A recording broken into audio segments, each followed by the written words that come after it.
Good morning बच्चों, good morning. Very very good morning बच्चों। Good morning Harshita बेटा। Good morning.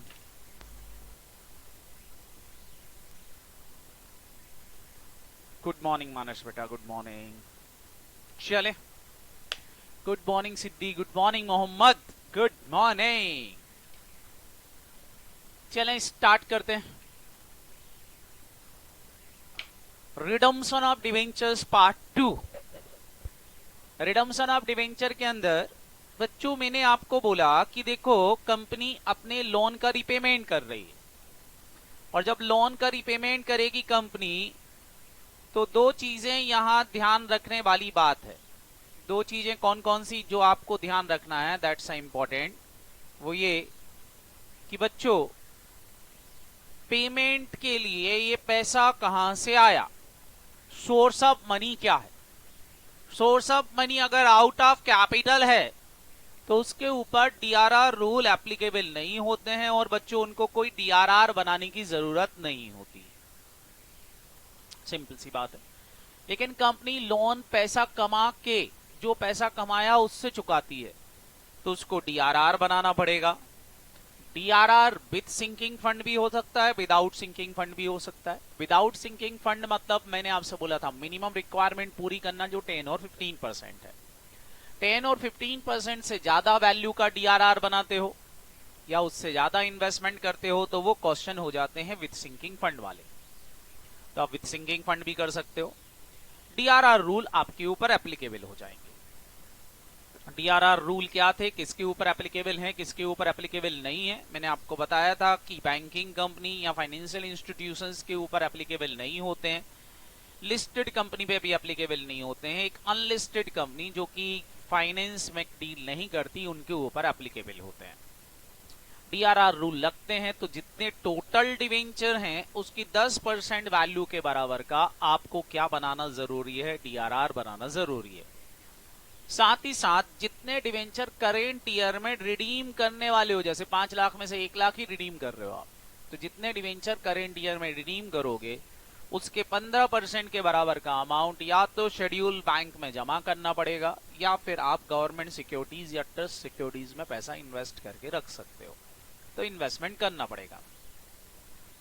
फिर मैंने बोला था कि कुल मिला के हमको ये 4 मेथड हमारे कोर्स में है रिडम्पशन की। ये चारों मेथड हमको डील करना है। पहली मेथड है लमसम मेथड, दूसरी मेथड है इंस्टॉलमेंट मेथड, और तीसरी मेथड है ओपन मार्केट मेथड, और चौथी है कन्वर्जन मेथड। अभी हम जो डिस्कस कर रहे थे वो लमसम मेथड डिस्कस करी थी और इंस्टॉलमेंट मेथड डिस्कस करी थी। और इंस्टॉलमेंट मेथड और लमसम मेथड में मैंने आपको बताया था विदाउट सिंकिंग फंड किस तरह से क्वेश्चन सॉल्व होते हैं। रिडम्पशन मनी वही करेंगे बेटा, पहले ड्यू करेंगे फिर पेमेंट करेंगे, ड्यू करेंगे पेमेंट करेंगे, लॉस को सेट ऑफ करेंगे। यहाँ लॉस सेट ऑफ करने के लिए खाली P&L का ही यूज करना है। फिर मैंने आपको अकाउंटिंग बताई थी विदाउट सिंकिंग फंड वाली कि भैया देखो सब 4 स्टेप में काम करना पड़ेगा। पहले तो डीआरआर जितना कम बना रखा है उतना बनाना पड़ेगा। 30 अप्रैल के पहले पहले अगर इन इन्वेस्टमेंट खरीद रखे हैं तो कोई दिक्कत नहीं है, नहीं खरीद रखे तो खरीदेंगे। जब हम रिडम्पशन करेंगे तो ईयर एंड पे सेल आउट कर देंगे। लास्ट फिर रिडम्पशन मनी ड्यू करेंगे, पेमेंट करेंगे। फिर इसके बाद जितना आपने रिडम्पशन कर दिया है जितने डिवेंचर का, उसका अमाउंट जितना डीआरआर में ट्रांसफर हुआ था वो जनरल रिजर्व में ट्रांसफर कर देना। इसके क्वेश्चंस मैंने आपको करवाए थे, अकाउंट्स बना के सिखाया था कि अकाउंट कैसे बनते हैं। पेमेंट भी हमने इंस्टॉलमेंट मेथड वाला भी देख लिया था, लमसम मेथड वाला भी देख लिया था। अब हम बात कर रहे हैं सिंकिंग फंड की। हमने यहां कल छोड़ा था। सारे बच्चे अब जरा सिंकिंग फंड को ध्यान से देखेंगे कि सिंकिंग फंड की अकाउंटिंग किस तरह से होगी और कैसे हम सिंकिंग फंड की अकाउंट फॉर करेंगे, दैट्स इंपॉर्टेंट। तो चलो बच्चों सिंकिंग फंड की अकाउंटिंग सीखते हैं। सबसे पहले तो what about is sinking fund. Sinking fund क्या है बेटा? सिंकिंग फंड मतलब जिसमें हम पहले से अरेंजमेंट करते हैं किसी भी चीज के लिए। फॉर एग्जाम्पल मेरे को आज से 5 साल बाद फिक्स एसेट खरीदना है, तो फिक्स एसेट के लिए आज से मैं थोड़ा थोड़ा सा पैसा इकट्ठा करना चालू कर दूं, तो वो भी एक सिंकिंग फंड है। मेरे को कोई लोन चुकाना है फ्यूचर में, 4 लाख रुपए फ्यूचर में मेरे को लोन चुकाना है, तो थोड़ा थोड़ा सा पैसा उसमें मैं इकट्ठा करना चालू कर दूं ताकि 4 साल बाद 4 लाख रुपए इकट्ठे हो जाएं और मैं आराम से लोन का रिपेमेंट कर पाऊं। तो that fund is sinking fund. Sinking fund में हम 100% रिडम्पशन 100% रिडम्पशन जो करते हैं वो आउट ऑफ प्रॉफिट ही करते हैं। मतलब जैसे फॉर एग्जाम्पल, जैसे 4 लाख रुपए के डिवेंचर हैं, मैंने 4 लाख के रुपए के डिवेंचर इशू किए हैं, तो सिंकिंग फंड के अंदर मैं 4 लाख रुपए इकट्ठा कर लूंगा और 4 लाख रुपए जो कमाए हैं उससे मैं रिडम्पशन कर दूंगा। मतलब वो 10% का काम नहीं करूंगा, मैं पूरे 4 लाख रुपए का डीआरआर बनाऊंगा, पूरे 4 लाख का डीआरआर बनाऊंगा। सिंपल सी बात है। तो सारे बच्चे थोड़ा सा ध्यान रखेंगे, डीआरआर हमको फुल वैल्यू का बनाना रहेगा। जितने का डिवेंचर है उतने का ही हम डीआरआर बनाएंगे। बस एक बात दिमाग में बिठा लो, जब कोई कंपनी जितने के डिवेंचर हैं उतने का फुल वैल्यू का 100% value of debenture 100% value of debenture का डीआरआर बना रही है,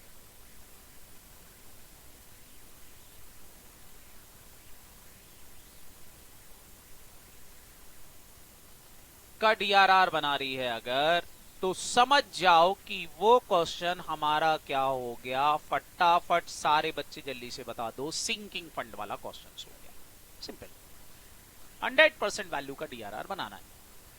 अब सारे बच्चे ध्यान से समझना, ये जो सिंकिंग फंड होते हैं इसको फंड क्यों बोलते हैं? क्योंकि हमको पैसा इकट्ठा भी करना है और उसको इन्वेस्टमेंट में भी रखना है।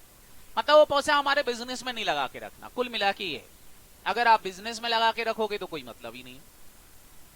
इसको ऐसे समझो, फॉर एग्जाम्पल जैसे ये मेरी बैलेंस शीट है।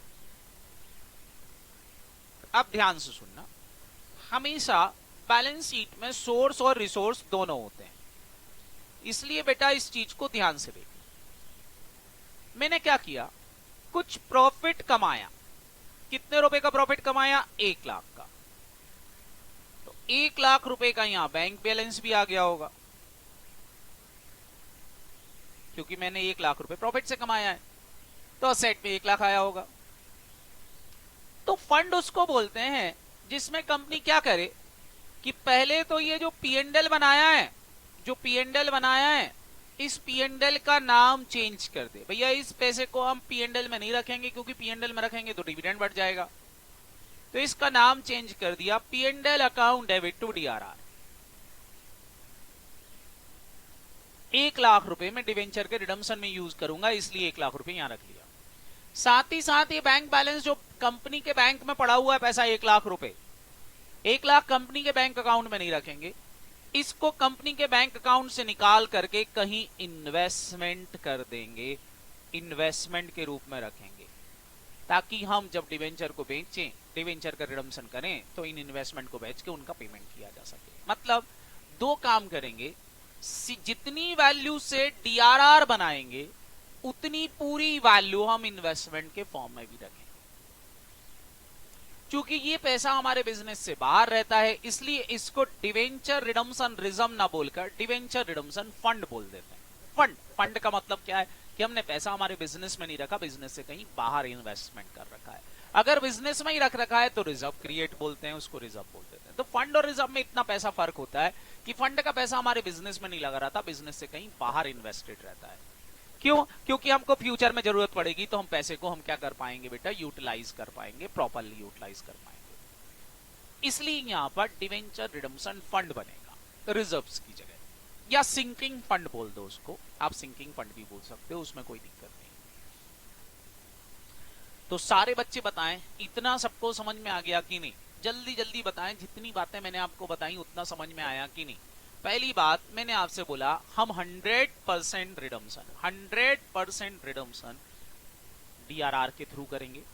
जितना पैसा इकट्ठा करेंगे 10% नहीं, जितने का डीआरआर बनाएंगे उतना पूरा पैसा इन्वेस्टमेंट के फॉर्म में भी रखेंगे, ताकि डिवेंचर के रिडम्पशन में कोई प्रॉब्लम नहीं आए। चूंकि पैसा बिजनेस से बाहर इन्वेस्टेड रहता है, इसलिए इसको फंड बोला जाता है। क्या ये सबको क्लियर हो गया?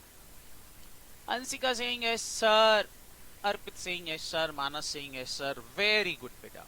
अब जरा ध्यान से समझना, ये जो फंड बनाए जाते हैं ना बेटा, ये फंड दो तरह के होते हैं, एक होते हैं क्यूमुलेटिव, दूसरे होते हैं नॉन क्यूमुलेटिव। नोट डाउन कर लो कि in case of question is silent, अगर क्वेश्चन साइलेंट है तो हमेशा फंड को क्यूमुलेटिव सिंकिंग फंड मानोगे, लेकिन अगर क्वेश्चन खुद बोले कि फंड इज नॉन क्यूमुलेटिव तो हम नॉन क्यूमुलेटिव मानेंगे।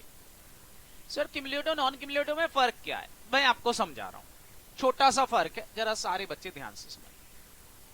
फर्क क्या है, कंपनी ने बेटा जो ये इन्वेस्टमेंट किया है, कंपनी ने जो ये पैसा इन्वेस्टमेंट किया है, कंपनी ने जो पैसा इन्वेस्टमेंट के फॉर्म में किया है, इस इन्वेस्टमेंट पर से फॉर एग्जांपल मैंने कोई गवर्नमेंट सिक्योरिटी, गवर्नमेंट बॉन्ड या ट्रस्ट सिक्योरिटी खरीद ली, तो इस ट्रस्ट सिक्योरिटी पर कंपनी को क्या मिलेगा सर, इंटरेस्ट मिलेगा, इनकम होगी। भाई आप कहीं पैसा जमा करोगे तो उस पर इंटरेस्ट इनकम होगी कि नहीं होगी, सारे बच्चे जल्दी से बताओ। कहीं भी पैसा लगाओगे तो इंटरेस्ट इनकम मिलेगी, डिविडेंड इनकम मिलेगी, कुछ इनकम तो मिलेगी कि नहीं इन्वेस्टमेंट पर, बोलो आया ना। इन्वेस्टमेंट हम जब करते हैं तो इनकम होगी कि नहीं होगी, जल्दी बताएं सारे बच्चे फटाफट फटाफट। कुमकुम, सिद्धि, हर्षिता, मानस, अर्पित, यस सर इनकम होगी, बिल्कुल होगी सर इनकम। अगर कंपनी इस इनकम, जो ये इनकम हो रही है, अगर इस इनकम को यूज कर ले कंपनी डिवेंचर के रिडम्पशन में, अगर कंपनी इस इंटरेस्ट इनकम को भी डिवेंचर के रिडम्पशन में यूज करती है, तो उसको हम क्यूमुलेटिव सिंकिंग फंड बोल देंगे कि it's a cumulative sinking fund. लेकिन कंपनी इस इनकम का यूज अपने बिजनेस में कर रही है, डिवेंचर रिडम्पशन में नहीं करेगी, डिवेंचर रिडम्पशन में ये इनकम यूज नहीं करेगी, तो उसको नॉन क्यूमुलेटिव सिंकिंग फंड बोल देते हैं। तो sinking fund are two types, cumulative और non cumulative. Cumulative sinking fund किसको बोलते हैं कि if income receive from investment utilise the redemption of debenture, मैं डिवेंचर के रिडम्पशन में यूटिलाइज करूंगा तो क्यूमुलेटिव। अगर मैं यूटिलाइज नहीं करूंगा तो that sinking fund is non cumulative. सारे बच्चे जल्दी से, प्यारे प्यारे बच्चे मेरे को बताएं, क्या ये बात समझ में आ गई कि क्यूमुलेटिव किसको बोलते हैं, नॉन क्यूमुलेटिव किसको बोलते हैं? यस सर, वेरी गुड बेटा, मैं स्टेप बाय स्टेप बता रहा हूं, सारे बच्चे ध्यान से सुनते जाना ताकि कोई प्रॉब्लम नहीं हो। क्वेश्चन इसी का आएगा, सिंकिंग फंड का आएगा, अभी से आपको बता दिया है, ये भी एग्जाम में या तो सिंकिंग फंड का आएगा या ओपन मार्केट परचेज का आएगा, अगर यहां से आया तो।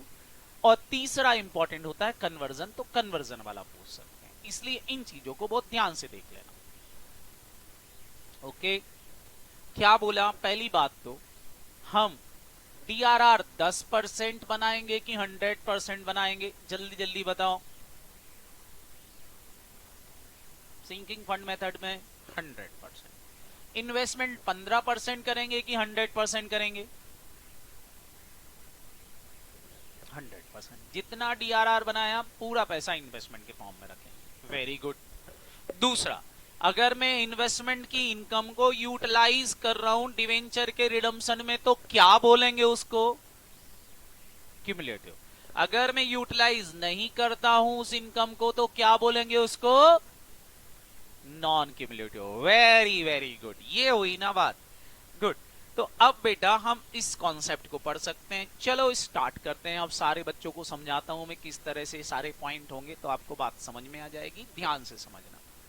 सिंपल सी बात है, मैंने 12% डिवेंचर इशू किए 4 लाख रुपए के, अभी हम नॉन क्यूमुलेटिव की बात कर रहे हैं। 4 लाख रुपए के डिवेंचर इशू किए, जिनका रिडम्पशन में 4 साल बाद करूंगा और पार वैल्यू पे करूंगा, मान लेते हैं। सारे बच्चे बताओ, अगर 4 साल बाद 4 लाख रुपए की जरूरत है तो मैं क्या करूं कि 4 साल बाद मेरे पास 4 लाख रुपए। एक तरीका है सीधे चौथे साल में ही 4 लाख रुपए का डीआरआर बनाओ, तो वो गलत तरीका होता है। कंपनी को कोई प्रॉब्लम नहीं हो और पैसा भी इकट्ठा हो जाए, तो कंपनी एक तरीका अपनाती है। कंपनी तरीका अपनाती है एनुअल कंट्रीब्यूशन का। सर एनुअल कंट्रीब्यूशन मतलब हर साल कुछ कुछ पैसा इकट्ठा कर लेगी ताकि चौथे साल में एक साथ बर्डन नहीं आए। तो एनुअल कंट्रीब्यूशन मतलब हर साल एवरी ईयर्स में कुछ कुछ पैसा इकट्ठा करेगी, 4 इंस्टॉलमेंट में पैसा इकट्ठा करेगी। देखो चुकाएगी नहीं, चुकाएगी तो चौथे साल में ही पैसा पूरा, पेमेंट तो पूरा 4th ईयर में ही करेगी, लेकिन हाँ पैसा धीरे धीरे इकट्ठा करना चालू कर देगी पहले साल से। तो जितना जितना पैसा उसको इकट्ठा करना है उतना उतना कंपनी क्या बनाएगी, डीआरआर। तो एनुअल कंट्रीब्यूशन कितना कितना होगा, 4 लाख रुपए की जरूरत है 4 साल बाद। चूंकि मैं इन्वेस्टमेंट पे जो इनकम होगी उसको यूटिलाइज नहीं करूंगा, इसलिए जो इकट्ठा कर रहा हूं बस वही काम आएगा। तो कितना कितना इकट्ठा कर लूं, 1-1 लाख रुपए पर एनम अगर मैं इकट्ठा करता हूं तो चौथे साल में 4 लाख रुपए इकट्ठे हो जाएंगे। कंपनी इसके लिए क्या बनाएगी, सिंकिंग फंड। अब सिंकिंग फंड कैसे बनता है, सारे बच्चे ध्यान से समझना, और साथ ही साथ कंपनी क्या करेगी, इन्वेस्टमेंट भी करेगी। साथ ही साथ कंपनी क्या करेगी, उसका इन्वेस्टमेंट भी करेगी। अब सारे बच्चे यहां ध्यान से देखते जाना ताकि पॉइंट आपको क्लियर हो। मैंने 2 बक्से बना दिए। एक बक्सा मेरा किसको रिप्रेजेंट कर रहा है, फंड को, जिसमें मैं पैसा इकट्ठा करूंगा। दूसरी चीज क्या है बेटा, इन्वेस्टमेंट, जहां मैं इन्वेस्टमेंट करूंगा। तो सबसे पहले फर्स्ट ईयर एंड आएगा। फर्स्ट ईयर एंड पे कंपनी क्या करेगी, P&L से 1 लाख रुपए इसमें लेके आएगी। एंट्री क्या डालेगी, आप सारे बच्चों को पता है, P&L account debit, P&L account debit to DRR, P&L account debit to DRR,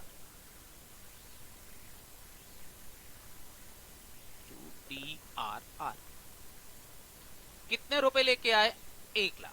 अब 1 लाख रुपए हमारा फंड बन गया, हमने पैसा कमाया, कमा के हमने एक स्पेशल पर्पस रिजर्व में रख दिया कि इसका यूज हम डिवेंचर के रिडम्पशन में कहीं करेंगे, कहीं और खर्च नहीं करेंगे। लेकिन इतने से काम नहीं बनेगा, जितने रुपए इसमें डाले हैं बैलेंस शीट में, असेट साइड में, उतने के क्या खरीदना पड़ेंगे, इन्वेस्टमेंट। तो हम यहां इन्वेस्टमेंट खरीद लेंगे, इन्वेस्टमेंट परचेज। 1 लाख रुपए के हमने इन्वेस्टमेंट भी खरीद लिए। सारे बच्चे जल्दी से बताएं, क्या इतनी बात सबको समझ में आ गई, बोलो बच्चों, इतनी बात सबको क्लियर हो गई। जस्ट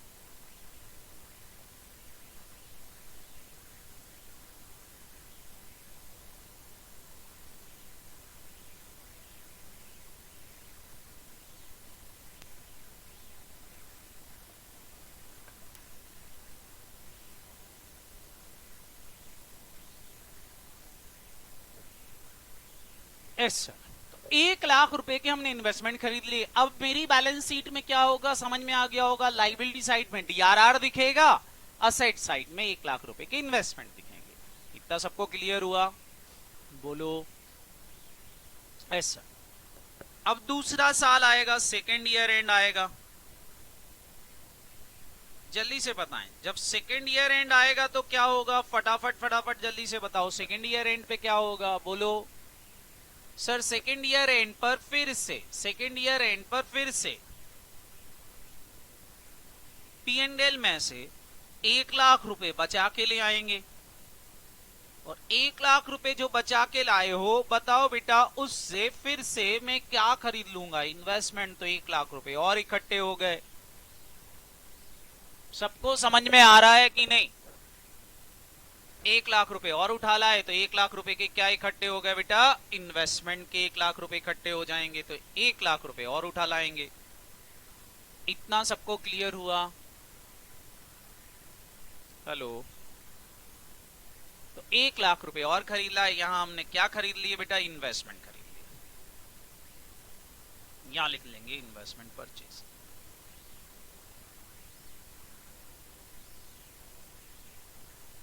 तो फिर से खरीद लिया। थर्ड ईयर एंड आएगा, जल्दी जल्दी बताना। थर्ड ईयर एंड पर फिर से मैं 1 लाख रुपए P&L से फिर ले आऊंगा, एंट्री डालूंगा P&L account debit to DRR, फिर इन्वेस्टमेंट खरीद लूंगा, इससे एंट्री डाल दूंगा investment account debit to bank. तो 1 लाख रुपए और इकट्ठा हो जाएगा यहां पर। अब बताओ मेरे पास DRR और इन्वेस्टमेंट का बैलेंस बताओ कैसा दिखेगा? DRR और इन्वेस्टमेंट का बैलेंस अलग अलग दिखेगा कि सेम दिखेगा? बोलो जल्दी से। अलग अलग वैल्यू आएगी कि सेम दिखेगी? सेम। मतलब 3 साल बाद अगर आप बैलेंस शीट देखोगे तो बैलेंस शीट के अंदर हमेशा इन दोनों के बैलेंस बराबर होते हैं। मतलब किसी एक चीज की वैल्यू दे दी जाए तो दूसरे की देने की जरूरत नहीं होती। यहां DRR दिखेगा 3 लाख रुपए का, यहां DRI दिखेगा इन्वेस्टमेंट के रूप में 3 लाख रुपए का। ये सेम दिखेंगे। हालांकि इन इन्वेस्टमेंट की फेस वैल्यू अलग हो सकती है। फेस वैल्यू मतलब बेटा कौन सी वैल्यू? जो कंपनी ने इशू किया था। लेकिन खरीदते हैं हम तो हो सकता है हमने प्रीमियम पे खरीद रखी हो कोई चीज, या फिर किस पे खरीद रखी हो? फटाफट बोलो। प्रीमियम पे खरीद रखी हो या डिस्काउंट पे खरीद रखी हो? तो ये जो खरीदने वाली वैल्यू होती है बैलेंस शीट के अंदर आती है, कॉस्ट कहलाती है। फेस वैल्यू हो सकता है इनकी 4 लाख हो, आपने 4 लाख फेस वैल्यू वाले 3 लाख में मिल गए हो, सस्ते में मिल गए हो। या ऐसा भी हो सकता है कि इनकी फेस वैल्यू 2.5 लाख हो, 2.5 लाख की चीज आपको 3.5 में मिली हो। या ऐसा भी हो सकता है 3 लाख की फेस वैल्यू वाली चीज 3 लाख में खरीदी हो। तो फेस वैल्यू अलग हो सकती है। फेस वैल्यू हमारे काम की नहीं है, ये हमारे काम की चीज है कॉस्ट प्राइस। तो इन्वेस्टमेंट कितनी फेस वैल्यू के खरीदे गए ये क्वेश्चन बताएगा। हमको फेस वैल्यू से लेना देना नहीं है, हमारी कॉस्ट प्राइस की बात चल रही है। कॉस्ट प्राइस 3 लाख ही रहेगी। क्या ये सबको समझ में आ गया? बैलेंस शीट में दोनों वैल्यू सेम दिखेंगी। बोलो यहां तक सबको समझ में आया कि नहीं? फटाफट सारे बच्चे जल्दी से बताओ। यहां तक क्लियर है? मानस, मोहम्मद, इशिता, मोहम्मद आजाद का कहना है यस सर, हर्षिता का कहना है यस सर, इशिता, अर्पित, सारे बच्चे बोल रहे हैं जी सर। अब आएगा लास्ट ईयर। मजा तो लास्ट ईयर में आएगा। अब सारे बच्चे बताओ, यहां मेरा 3 लाख रुपए इकट्ठा हो गया है इन्वेस्टमेंट, और यहां DRR का बैलेंस भी 3 लाख आ रहा है। अब लास्ट ईयर में बताओ क्या करना है? डिवेंचर का रिडम्पशन करना है कि नहीं करना? फटाफट फटाफट बताओ। डिवेंचर का रिडम्पशन करना है कि नहीं करना? बोलो लास्ट ईयर में क्या करना है? लास्ट ईयर चल रहा है, लास्ट ईयर में डिवेंचर का रिडम्पशन करेंगे। तो लास्ट ईयर में क्या करेंगे? हम यहां P&L से लाएंगे फिर से फोर्थ ईयर एंड पर एनुअल कंट्रीब्यूशन। जो ये हमारा P&L से आ रहा है इसी को हम बोलते हैं बेटा एनुअल कंट्रीब्यूशन। जो P&L से आ रहा है उसी को बोलते हैं एनुअल कंट्रीब्यूशन। तो ये एनुअल कंट्रीब्यूशन हमारा जितना था हम वापस ले आएंगे 1 लाख रुपए। अब बताओ इस DRR में 4 लाख रुपए इकट्ठे हो गए, लेकिन लास्ट ईयर में इन्वेस्टमेंट खरीदेंगे नहीं। लास्ट ईयर में इन्वेस्टमेंट को हमको खरीदना नहीं है, लास्ट ईयर में इन्वेस्टमेंट हम सोल्ड कर देंगे। सोल्ड करके इनको भी क्या बना लेंगे? कैश बना लेंगे। अब कैश हमारी ये भी आ गई 3 लाख रुपए। P&L से 1 लाख रुपए की कैश ये हमने बचा ली थी। अब बताओ मेरे पास 4 लाख रुपए की कैश इकट्ठी हो गई कि नहीं? इस 4 लाख रुपए से मैं क्या करूंगा? फटाफट बोलो। ये जो 4 लाख रुपए इकट्ठा हो गया है, 1 लाख रुपए P&L से और 3 लाख रुपए इन्वेस्टमेंट से, तो मैं इसको क्या कर दूंगा? डिवेंचर के रिडम्पशन में यूज कर लूंगा, काम खत्म हो जाएगा। That's your non cumulative sinking fund. सबको समझ में आया कि नहीं आया? फटाफट बोलो सारे बच्चे, जल्दी से बताओ। Very good. अब यहां एक इंपॉर्टेंट पॉइंट आता है, वो सारे बच्चे समझ लो। बताओ अगर इन इन्वेस्टमेंट पे जो इनकम हो रही होती उस इनकम को भी मैं यूज कर लूं डिवेंचर के रिडम्पशन में, तो फिर वो फंड कौन सा फंड कहलाने लगेगा? Cumulative sinking fund. चूंकि मैं इन्वेस्टमेंट इनकम को यूज नहीं कर रहा हूं, इसलिए वो इनकम फंड कौन सा कहलाएगा मेरा, नॉन क्यूमुलेटिव। अब यहां एक इंपॉर्टेंट पॉइंट है, लास्ट ईयर में इन्वेस्टमेंट खरीदेंगे नहीं, लास्ट ईयर में इन्वेस्टमेंट बेचेंगे। सर खरीदे क्यों नहीं, खरीदना इसलिए नहीं क्योंकि 15% मिनिमम खरीदना था, मैंने तो 15% से कई गुना ज्यादा खरीद लिया, इसलिए लास्ट ईयर में इन्वेस्टमेंट खरीदना नहीं है, हमेशा लास्ट ईयर में इन्वेस्टमेंट बेचेंगे। अब बेचने पे हो सकता है, ध्यान से सुनना, बेचने पे हो सकता है कि इन इन्वेस्टमेंट पर प्रॉफिट हो जाए, या हो सकता है इन इन्वेस्टमेंट को सोल्ड करने पे लॉस हो जाए। अगर कोई इन्वेस्टमेंट बेचने पे प्रॉफिट और लॉस होगा तो वो प्रॉफिट और लॉस भी सिंकिंग फंड में ही ट्रांसफर होगा, सिंकिंग फंड में ही ट्रांसफर होगा। क्यों, क्योंकि हम इन्वेस्टमेंट को पूरा यूज करेंगे रिडम्पशन के लिए। तो सारे बच्चे ध्यान रखेंगे, एनी प्रॉफिट और loss arise due to sale of investment transfer to sinking fund, उसको भी सिंकिंग फंड में ही ले जाएंगे ताकि हमारा पूरा अमाउंट यूटिलाइज हो सके डिवेंचर के रिडम्पशन। क्लियर, चाहे वो क्यूमुलेटिव सिंकिंग फंड हो चाहे नॉन क्यूमुलेटिव हो, बस फर्क क्या है, इंटरेस्ट इनकम को ले जाना है कि नहीं ले जाना। अगर इंटरेस्ट इनकम को भी ले जा रहा है तो क्यूमुलेटिव, नहीं ले जा रहा है तो नॉन क्यूमुलेटिव। बाकी प्रॉफिट और लॉस तो ले जाना ही पड़ेगा। क्या ये सबको क्लियर हुआ बच्चों, समझ में आया इतना? आगे बढ़ूं, ये हमारा क्यूमुलेटिव हो गया। क्यूमुलेटिव में क्या होगा, आप सारे बच्चे समझदार हो, क्या होगा बताओ बेटा, क्यूमुलेटिव सिंकिंग फंड में क्या होगा अगर मैं आपसे पूछूं तो? दो काम होंगे सर, दो काम होंगे। क्या होंगे भैया, हम ईयर एंड आएगा, फर्स्ट ईयर एंड, तो फर्स्ट ईयर एंड पर, फर्स्ट ईयर एंड पर हर साल हम DRR बनाएंगे। कहां से, फ्रॉम P&L, P&L से जितने का DRR बनाएंगे उतने का ही क्या खरीद लेंगे। सारे बच्चे समझदार हैं, जल्दी से बताएं, जितने का DRR बनाएंगे उतने का क्या खरीद लेंगे? सर इन्वेस्टमेंट खरीद लेंगे।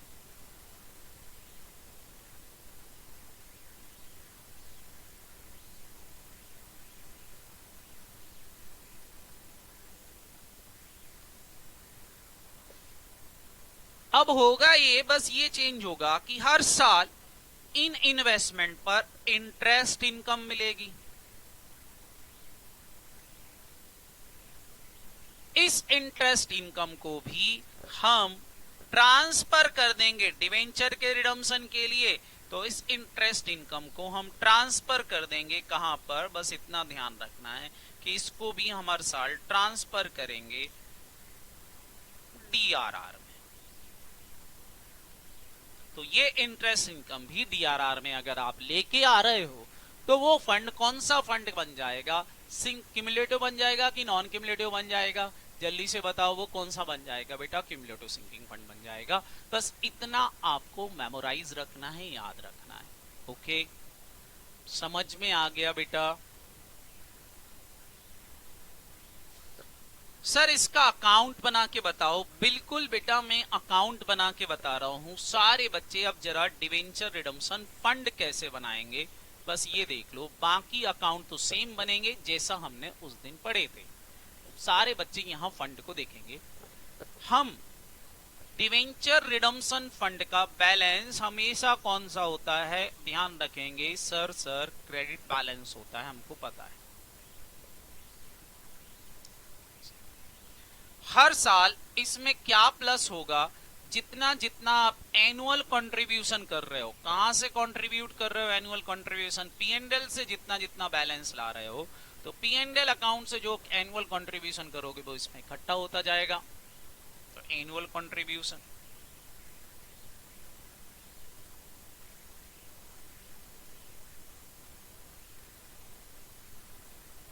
तो एनुअल कंट्रीब्यूशन आएगा।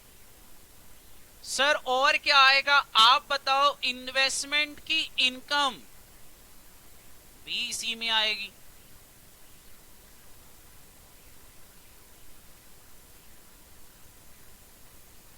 इनकम आएगी तो बैलेंस बढ़ेगा, ये सब प्लस होता जाएगा। पिछले साल का बैलेंस इस साल और एनुअल कंट्रीब्यूशन किया, वो और प्लस कर दिया, इंटरेस्ट इनकम भी आ गई। सर ये इनकम नहीं लिखे तो वो नॉन क्यूमुलेटिव सिंकिंग फंड बन जाएगा। बस ये इनकम लिखना नहीं लिखना ही फर्क है, बाकी कोई फर्क नहीं है। सर और हमने पढ़ा था, अभी आपने बताया था इन्वेस्टमेंट को बेचने पे प्रॉफिट हो सकता है, तो अगर इन्वेस्टमेंट बेचने पे प्रॉफिट हुआ तो profit on sale of investment भी यहीं आएगा, तो उससे भी ये फंड बैलेंस बढ़ जाएगा। तो फंड किस किस से बढ़ सकता है, बस ये ध्यान रखेंगे। सारे बच्चे बताओ ये फंड कहां कहां से बढ़ सकता है, जल्दी जल्दी बताएं, ये फंड कहां कहां से बढ़ सकता है मेरे बच्चों, बोलो। ये फंड केवल और केवल कहां कहां से बढ़ सकता है? एनुअल कंट्रीब्यूशन से बढ़ेगा, हर साल जितना जितना डाल रहे हो उससे बढ़ेगा। और किससे बढ़ेगा? इसके अलावा इंटरेस्ट इनकम अगर क्यूमुलेटिव बना रहे हो तो उससे बढ़ेगा। और किससे बढ़ेगा सर? और किससे बढ़ेगा? और किससे बढ़ेगा? अगर इन्वेस्टमेंट बेच दिए तो प्रॉफिट होगा तो उससे बढ़ेगा। कम कैसे होगा? आप सारे बच्चे समझदार हो, अगर इन्वेस्टमेंट बेचने पे लॉस हो गया, loss on sale of investment, अगर लॉस हो गया है तो फंड का बैलेंस कम हो जाएगा। और सर और कैसे होगा? अगर आपने रिडम्पशन प्रीमियम पे किया है तो प्रीमियम ऑन रिडम्पशन भी आपका लॉस होता है, तो प्रीमियम और रिडम्पशन भी इसी फंड से सेट ऑफ हो जाएगा, क्योंकि फंड आपने रिडम्पशन के लिए बनाया था, तो रिडम्पशन के सारे लॉस यहीं से सेट ऑफ करोगे, तो यहीं से कम हो जाएगा।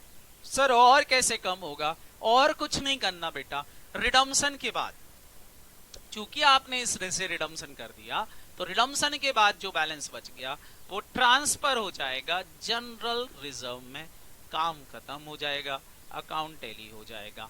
जनरल रिजर्व में कितना जाएगा? इसका balance equivalent to face value of redemption होगा, फेस वैल्यू ऑफ डिवेंचर होगा हमेशा। तो फेस वैल्यू ऑफ डिवेंचर की वैल्यू के बराबर का अमाउंट जनरल रिजर्व में ट्रांसफर हो जाएगा, काम खत्म हो जाएगा। सर अगर इससे ज्यादा बैलेंस आ गया तो वो कैपिटल प्रॉफिट कहलाएगा, उसको कैपिटल रिजर्व में ट्रांसफर कर देंगे, लेकिन फेस वैल्यू के बराबर का अमाउंट जनरल रिजर्व में ट्रांसफर कर देना है, काम खत्म। जनरली ये होगा, अकाउंट क्लोज हो जाएगा। सारे बच्चे जल्दी से देख लो, क्या ये बैलेंस आपको पता चल गया? जनरल रिजर्व में ट्रांसफर करने का मतलब है कि आपने प्रॉफिट का यूटिलाइजेशन कहां कर लिया है? डिवेंचर के रिडम्पशन में कर लिया है। बताएं, क्या आपको डिवेंचर रिडम्पशन फंड अकाउंट समझ में आ गया? अंशिका सिंह एस सर, बाकी मेरे बच्चे क्या बोल रहे हैं? इसिता, मानस और Mohammad, Kumkum yes sir, very good, nice, समझ में आ गया आप सारे बच्चों को। इस तरीके से सिंकिंग फंड बनेगा बेटा, इट्स अ वेरी इजी। अब देखो जरा, मैं आपको इस चैप्टर को पढ़ने के लिए आपको यहां जो समझना है वो दो चीजें आपको निकालना सीखना पड़ेगा। ये प्रॉफिट और लॉस कैसे निकालते हैं इन्वेस्टमेंट का। तो पहला कॉन्सेप्ट जो मैं आपको पढ़ा रहा हूं, दैट्स अ प्रॉफिट और loss on sale of investment. Exam में निकालने आ सकता है कि भैया ये प्रॉफिट और लॉस कैसे निकालेंगे, क्योंकि जब तक ये प्रॉफिट और लॉस सही निकलेगा तब तक आप ये डिवेंचर रिडम्पशन फंड नहीं बना पाओगे। बाकी तो सब चीजें क्वेश्चन में गिवन होती हैं। इंटरेस्ट इनकम हमेशा फेस वैल्यू पे निकालोगे इन्वेस्टमेंट पे, ध्यान रखना। इनकम फ्रॉम इन्वेस्टमेंट हमेशा कैलकुलेट जो करोगे वो फेस वैल्यू ऑफ इन्वेस्टमेंट पर रेट लगाओगे, जो भी रेट ऑफ इंटरेस्ट होगी वो लगा दोगे तो आपको इंटरेस्ट इनकम तो मिल ही जाएगी, उसमें कोई दिक्कत नहीं है। कॉस्ट प्राइस पे नहीं लगाना है, फेस वैल्यू पे लगाना है, क्वेश्चन में गिवन होगी। लेकिन हाँ, प्रॉफिट और लॉस कैसे निकालेंगे वो हमको सीखना है। तो प्रॉफिट और लॉस कैसे निकालते हैं सारे बच्चे यहाँ देखेंगे। मैं एक एग्जाम्पल से आपको समझाता हूँ प्रॉफिट और लॉस कैसे निकालना है। क्वेश्चन कुछ इस तरह के आएंगे।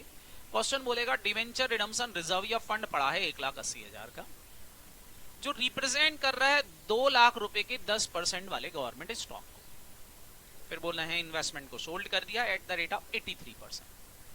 तो पहले तो सारे बच्चे बताओ, ये डिवेंचर रिडम्पशन फंड का बैलेंस मतलब बैलेंस शीट की कौन सी साइड में दिया होगा? लाइबिलिटी साइड में। तो लाइबिलिटी साइड में 1,80,000 रुपए लिख लिया, पक्का होगा।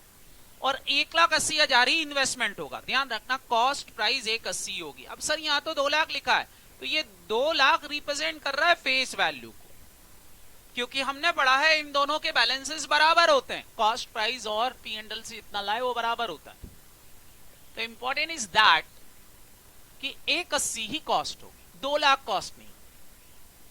क्या ये सबको समझ में आ गया? बोलो, क्या खरीद रखा? 10% गवर्नमेंट स्टॉक खरीद रखी, तो 10% गवर्नमेंट स्टॉक का इन्वेस्टमेंट कर रखा है जिनकी फेस वैल्यू 2 लाख है। पहली बात सारे बच्चों को समझ में आ गई कि नहीं? बोलो बच्चों। यस सर, इस सीता का आंसर आया यस सर। बाकी बच्चे ओके, अब आया अर्षिता, अंशिका और बाकी 3 बच्चों ने हाँ बोला। Shivan Singh yes sir, okay. बाकी और भी हैं, हाँ अर्पित, मानस। सुबह सुबह हो गई भैया, उठ जाओ बाबू उठ जाओ। Abhishek, Siddhi yes sir, yes sir, good, very good बेटा। अब हाँ बेटा, हमको निकालना पड़ेगी इसकी सेल प्रोसीड्स। ये 83% हमेशा, ये जो 83% दिया है बेटा, हमेशा ये फेस वैल्यू पे लगाएंगे। सेल प्रोसीड परसेंटेज हमेशा फेस वैल्यू पे यूज करेंगे। तो हम आपको सेल प्रोसीड्स मतलब कितने रुपए में बिके ये पता चल जाएगा। तो 2 लाख की फेस वैल्यू वाले 83% पे बेच दिए, मतलब 1,66,000 पे बेच दिए। अब बताओ, 1,80 के खरीदे थे, 1,66 में बेचे हैं, तो इनके बीच का डिफरेंस किसको रिप्रेजेंट करेगा? प्रॉफिट और लॉस को। तो आपको समझ में आ गया, 1,80 के खरीदे थे, 1,66 में बेच दिए, तो नुकसान हो गया, कम वैल्यू पर सेल किए तो 14,000 का लॉस हो गया। इस तरह से कैलकुलेट होगा लॉस। क्या ये सबको समझ में आ गया? दूसरा क्वेश्चन एग्जाम्पल में ले रहा हूं, फिर से दिया है जैसे डिवेंचर रिडम्पशन फंड 1,80 है, रिप्रेजेंट कर रहा है 2 लाख के 10% गवर्नमेंट स्टॉक पर, फिर लिखा है इन्वेस्टमेंट को 95% पर सोल्ड कर दिया। परसेंटेज के पीछे कुछ नहीं लिखा तो हमेशा फेस वैल्यू पे लगाएंगे, लेकिन परसेंटेज के पीछे लिखा है 95% ऑन कॉस्ट पे बेचा, तो फिर कॉस्ट पे लगाओगे, नहीं तो हमेशा सेल पे। अब फिर से सारे बच्चे समझदार हैं, फटाफट फटाफट बता दो मेरे को। Face value of investment 2 lakh है, कॉस्ट प्राइस 1,80 है, हमको पता चल गया है, समझ में आ गया है सर, जितने का फंड होगा उतनी ही कॉस्ट होगी, तो कॉस्ट 1,80 है, बुक वैल्यू 1,80 होगी इसकी।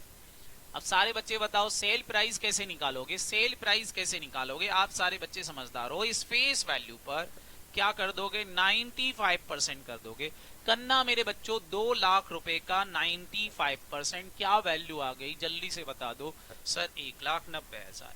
अब आप समझदार हो, बताओ बेटा, 1,80 कॉस्ट प्राइस वाली चीज 1,90 में बेच दी, क्या हो गया? 10,000 का प्रॉफिट हो गया, काम खत्म। इस तरह से कैलकुलेट करना है।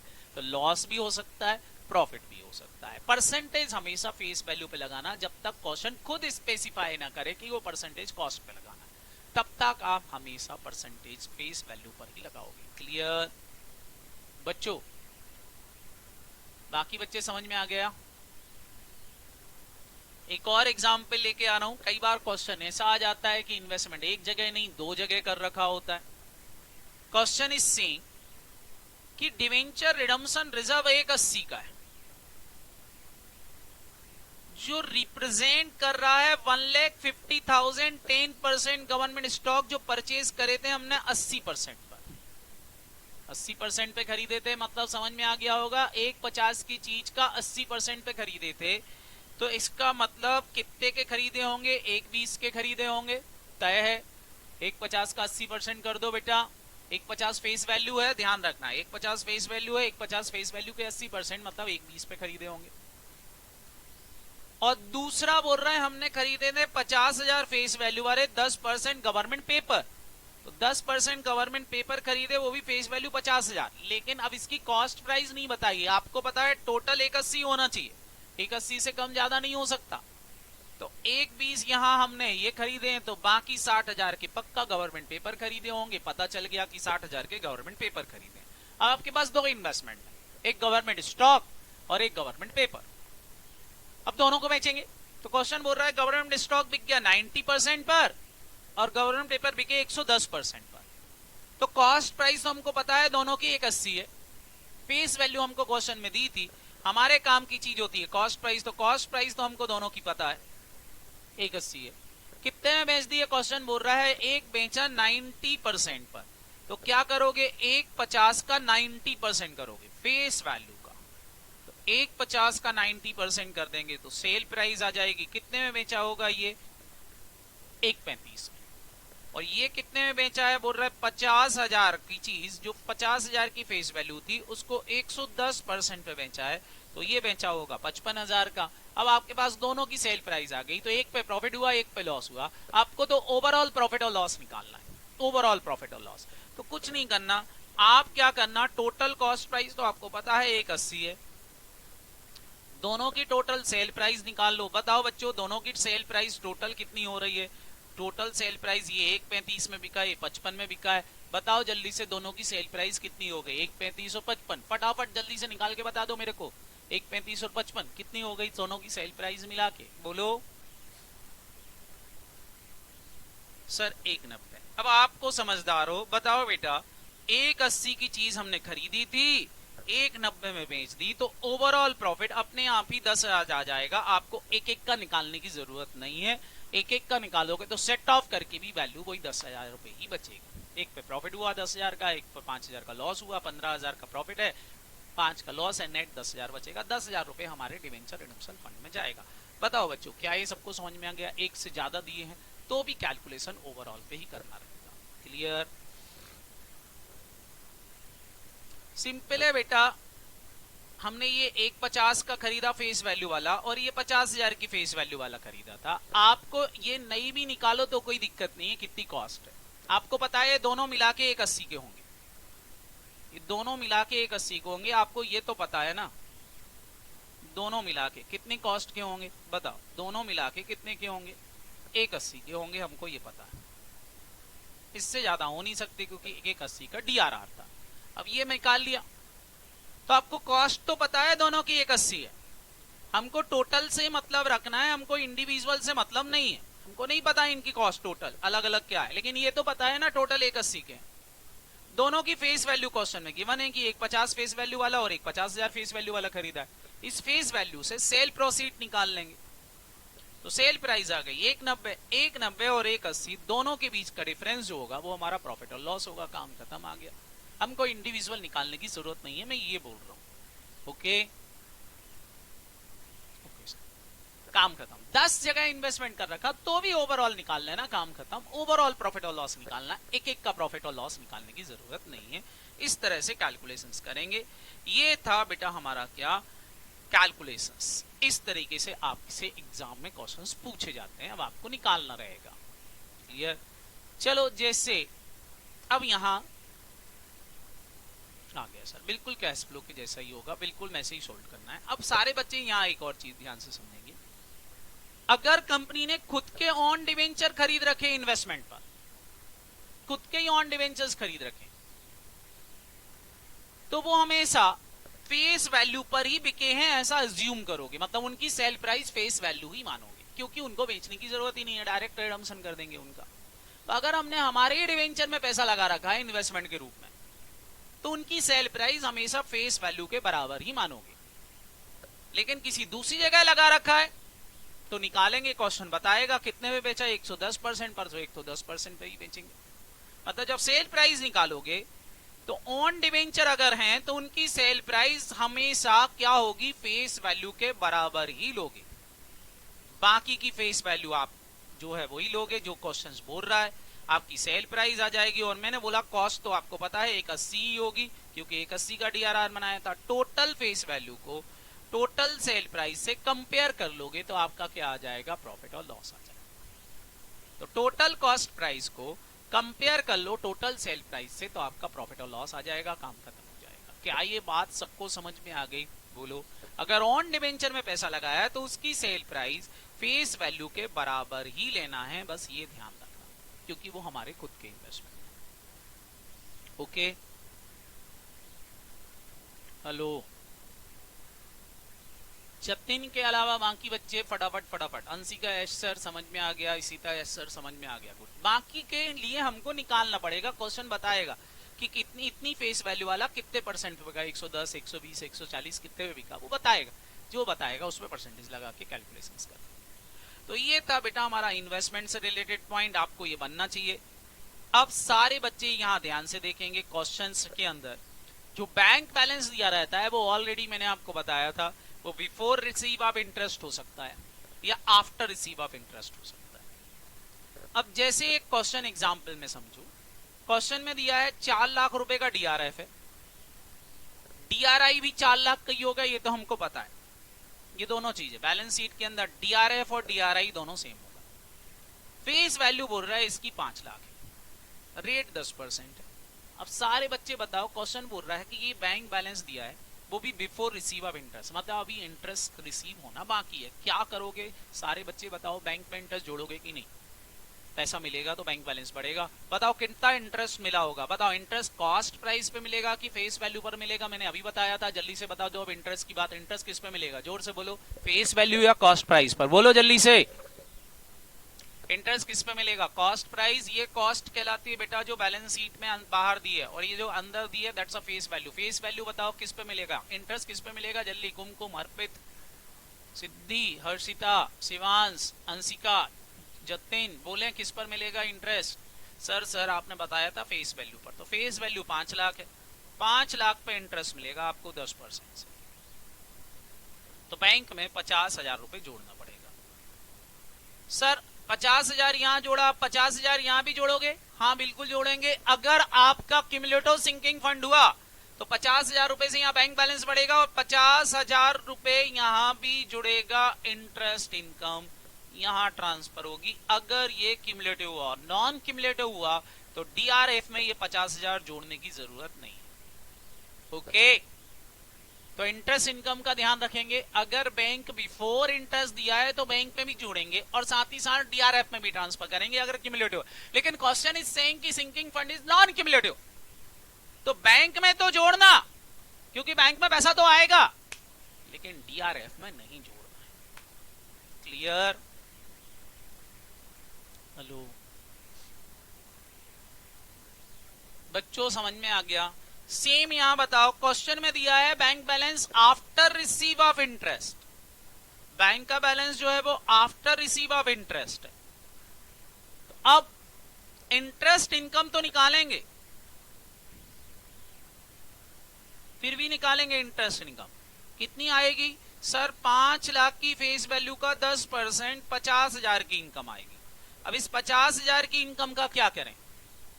बैंक में अब जोड़ने की जरूरत नहीं है, क्योंकि बैंक में ऑलरेडी जुड़ चुकी है, क्योंकि वो after receive of interest balance ही दिया है, तो वो तो जुड़ चुकी है। लेकिन अब ये यहां जोड़ेंगी नहीं जोड़ें, बस ये सोचना है। तो सारे बच्चे बताओ यहां कब जोड़ोगे? जल्दी से बताओ, यहां कब जोड़ोगे? जल्दी से बताओ दो। इंटरेस्ट इनकम इस डीआरएफ में कब जोड़ोगे? जल्दी से बताओ। इंटरेस्ट इनकम कब जोड़ोगे? जब वो क्यूमुलेटिव होगा। अगर नॉन क्यूमुलेटिव है तो जोड़ने की जरूरत नहीं है, बस ये ध्यान रखना। मतलब फिर केवल यहां जुड़ेगी अगर वो क्यूमुलेटिव सिंकिंग फंड हुआ तो।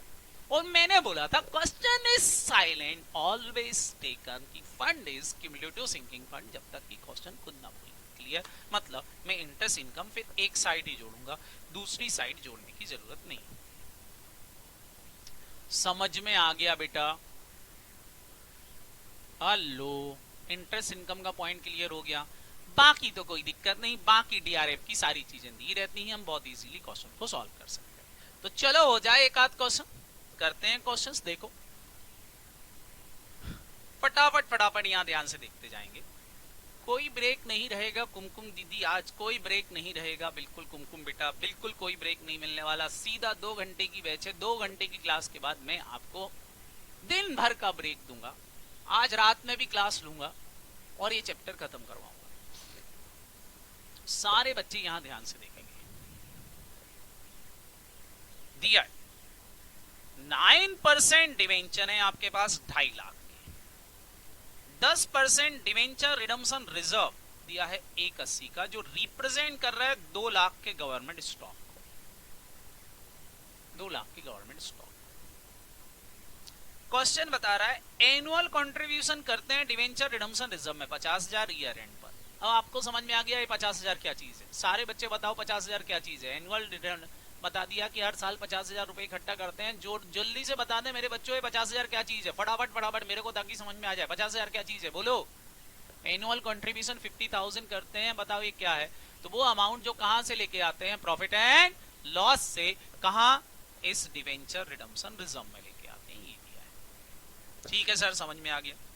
31 दिसंबर को 2005 को बैंक बैलेंस दिया है बिफोर रिसीव ऑफ इंटरेस्ट, अभी इंटरेस्ट मिलना बाकी है 70,000। और सारे इन्वेस्टमेंट बेच दिए 95% पर, डिवेंचर को ड्यूली रिडीम कर दिया है। अकाउंट्स बनाना है, बनाते हैं अब अकाउंट। ध्यान रखना लेजर अकाउंट बनाने आएंगे इसके, जनरल एंट्री पास करने नहीं आएगी। लेजर अकाउंट, लेजर अकाउंट में सबसे पहले बनाना है आपको 9% डिवेंचर अकाउंट। देखते जाना, जैसे मैं बना रहा हूं वैसे आपको बना के आना पड़ेंगे। 9% डिवेंचर अकाउंट बना रहा हूं, सारे बच्चे मेरे को बताएंगे ये 9% डिवेंचर अकाउंट जो मैं बना रहा हूं, बताओ डिवेंचर आपकी असेट्स होते हैं कि लायबिलिटी होते हैं? मैं तो भूल गया, जल्दी से बताओ, डिवेंचर असेट्स होते हैं कि लायबिलिटी होते हैं?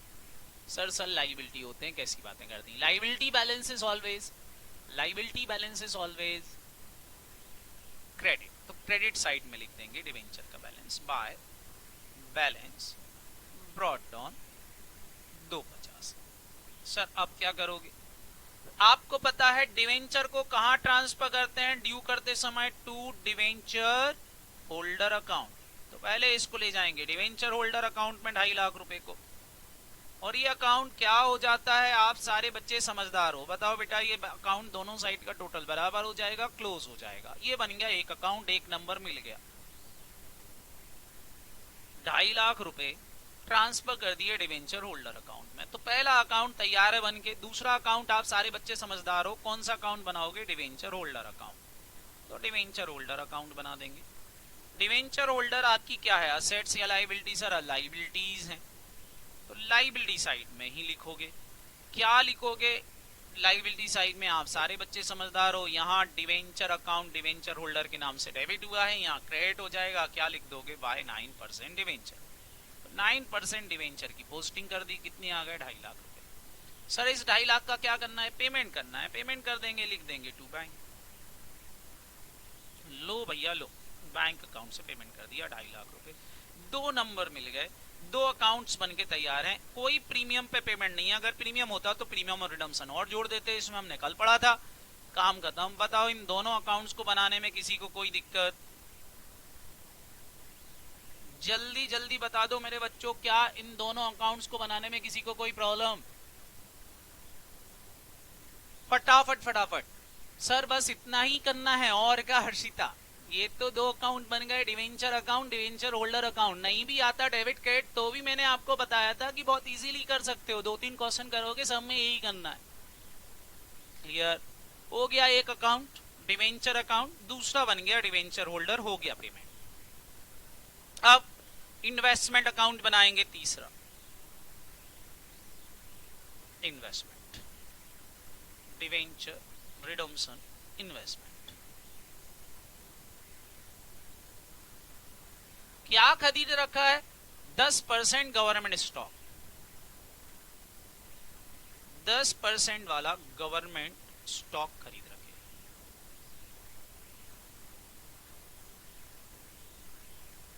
इन्वेस्टमेंट क्या होते हैं बस ये बता दो मेरे को, जल्दी जल्दी बताते जाना मेरे बच्चों, में लिखता जाऊंगा। इन्वेस्टमेंट क्या होते हैं? असेट्स या लायबिलिटी? इन्वेस्टमेंट क्या होते हैं? फटाफट बोलो। असेट्स। वेरी गुड, अर्षिता का कहना असेट, इशिता सेइंग असेट्स, बाकी बच्चे क्या बोल रहे हैं? Assets assets assets. Very good. Asset balances always, इतना ही तो ध्यान रखना रहता है। असेट बैलेंसेस डेबिट होते हैं, तो डेबिट में लिखेंगे टू बैलेंस ब्रॉट डाउन। अब मेरे को ये बताओ कितने रुपए के इन्वेस्टमेंट खरीद रखे होंगे? जल्दी से बताओ। ये बोल रहा है डिवेंचर रिडम्पशन रिजर्व जो है ना वो 180 का है, तो बताओ इन्वेस्टमेंट की वैल्यू भी क्या होगी? जल्दी से बता दो। डिवेंचर रिडम्पशन रिजर्व 180 का है, तो इन्वेस्टमेंट की वैल्यू भी क्या होगी? बोलो सर। 180। वेरी 180, ये कॉस्ट हो गई। फेस वैल्यू क्या होगी इसकी? फेस वैल्यू, क्वेश्चन बोल रहा है इसकी फेस वैल्यू 2 लाख, 2 लाख रुपए की face value. Face value 2 lakh है, कॉस्ट प्राइस 180 लिख लिया। अब आपको क्या करना है? इन्वेस्टमेंट को रख खरीदना है कि बेचना है? बेचना है, तो बेचने के लिए क्रेडिट साइड में लिख दोगे बाय बैंक। कितने में बेच दिए?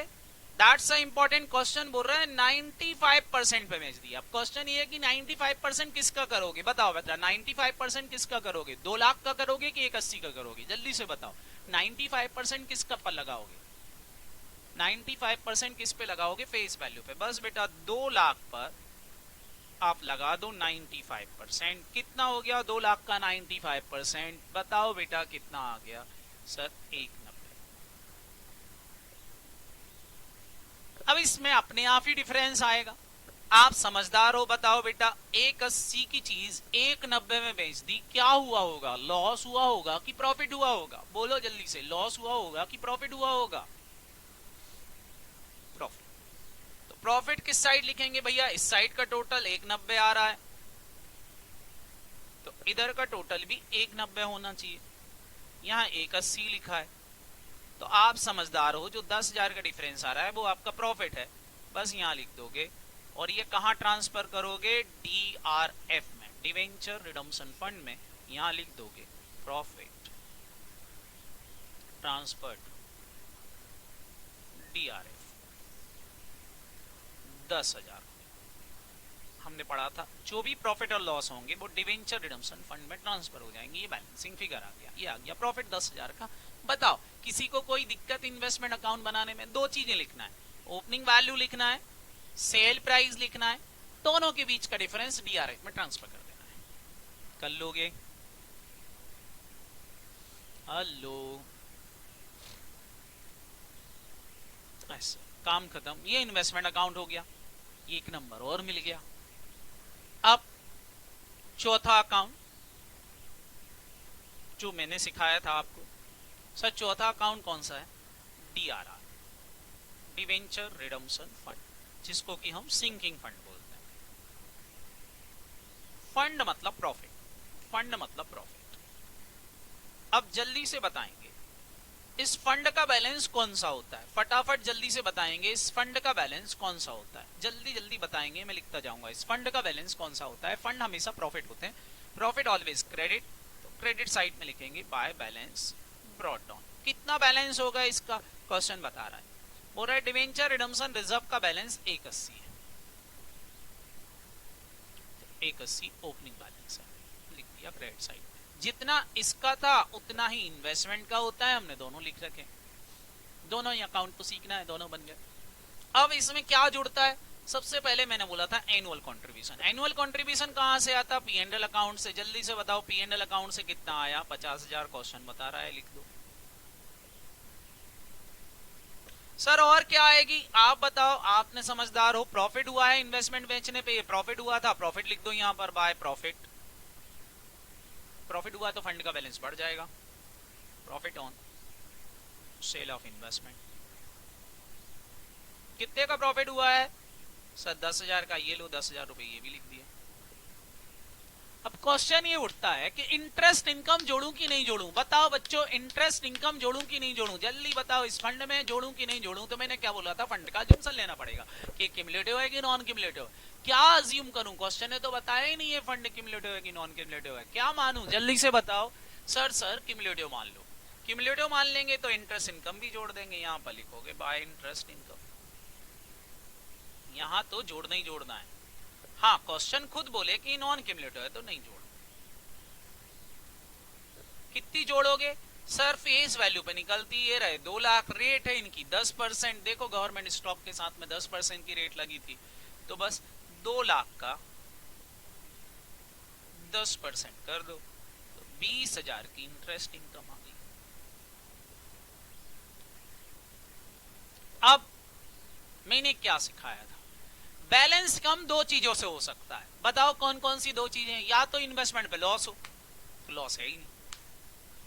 दूसरा, प्रीमियम ऑन रिडम्पशन हो, तो प्रीमियम ऑन रिडम्पशन है ही नहीं। तो फिर हम क्या करेंगे? इसका अमाउंट ट्रांसफर कर देंगे जर्नलिज्म में, और वो कितने के बराबर होगा? Equivalent to face value of debenture. कितनी फेस वैल्यू वाले डिवेंचर्स आपने रिडीम करे हैं? आपने 2.5 लाख की फेस वैल्यू वाले डिवेंचर रिडीम किए हैं, 2.5 लाख रुपए ट्रांसफर कर देंगे। फिर इसमें डिफरेंस आ सकता है। जो डिफरेंस अगर आ रहा होगा, डिफरेंस अगर आ रहा होगा, तो वो अमाउंट ट्रांसफर कर देना कैपिटल रिजर्व। जल्दी से बताओ इस साइड का टोटल कितना आ रहा? पहले क्रेडिट साइड का टोटल बता दो कितना आ रहा है। जल्दी जल्दी बता दो क्रेडिट साइड का टोटल कितना आ रहा है। फटाफट फटाफट मेरे बच्चों क्रेडिट साइड का टोटल लगा दो कितना हो गया। तो 2,60,000, 260 आ रहा है, यहाँ का टोटल भी 260 होना चाहिए। सर यहाँ कम पड़ रहा है, कम पड़ रहा है, तो मैंने बोला था डिफरेंस अगर इस साइड और आ जाए तो कैपिटल रिजर्व में ट्रांसफर कर देना। 10,000 रुपए कैपिटल रिजर्व में ट्रांसफर हो जाएगा, अकाउंट क्लोज हो जाएगा, काम खत्म। ये बन गया मेरा डिवेंचर रिडम्पशन फंड अकाउंट। अब सारे बच्चे जल्दी से बताओ, डिवेंचर रिडम्पशन फंड समझ में आ गया? हर क्वेश्चन में यही करना है। क्या क्या करना है मैंने आपसे बोला, ओपनिंग बैलेंस लिखना है, P&L का एनुअल कंट्रीब्यूशन जोड़ेंगे, प्रॉफिट जोड़ेंगे, इंटरेस्ट इनकम जोड़ेंगे, लॉस हुआ है तो माइनस कर देंगे, डेबिट साइड में लिख देते, प्रीमियम और रिडम्पशन होता तो वो भी डेबिट साइड में लिख देते, जनरल रिजर्व में ट्रांसफर कर देना equivalent to face value of debenture, बचा हुआ बैलेंस कैपिटल रिजर्व में ट्रांसफर हो जाएगा, काम खत्म। ये बन गया मेरा DRF। बताएं DRF में कोई दिक्कत? नॉन क्यूमुलेटिव होता तो सारे बच्चों को पता है क्या नहीं आता, ये इंटरेस्ट इनकम नहीं आती, क्वेश्चन बोलता तो इनकम नहीं आती, बाकी सब कुछ सेम करते। समझ में आ गया? Hello, good. लास्ट अकाउंट एक और जो बनता है, पांचवा अकाउंट। सर पांचवा अकाउंट कौन सा है? पांचवा अकाउंट कौन सा है? पांचवा अकाउंट कौन सा है? क्या हो गया इसको?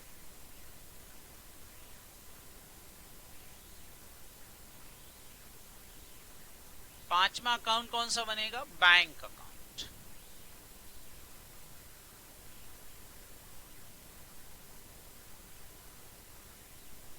Bank account.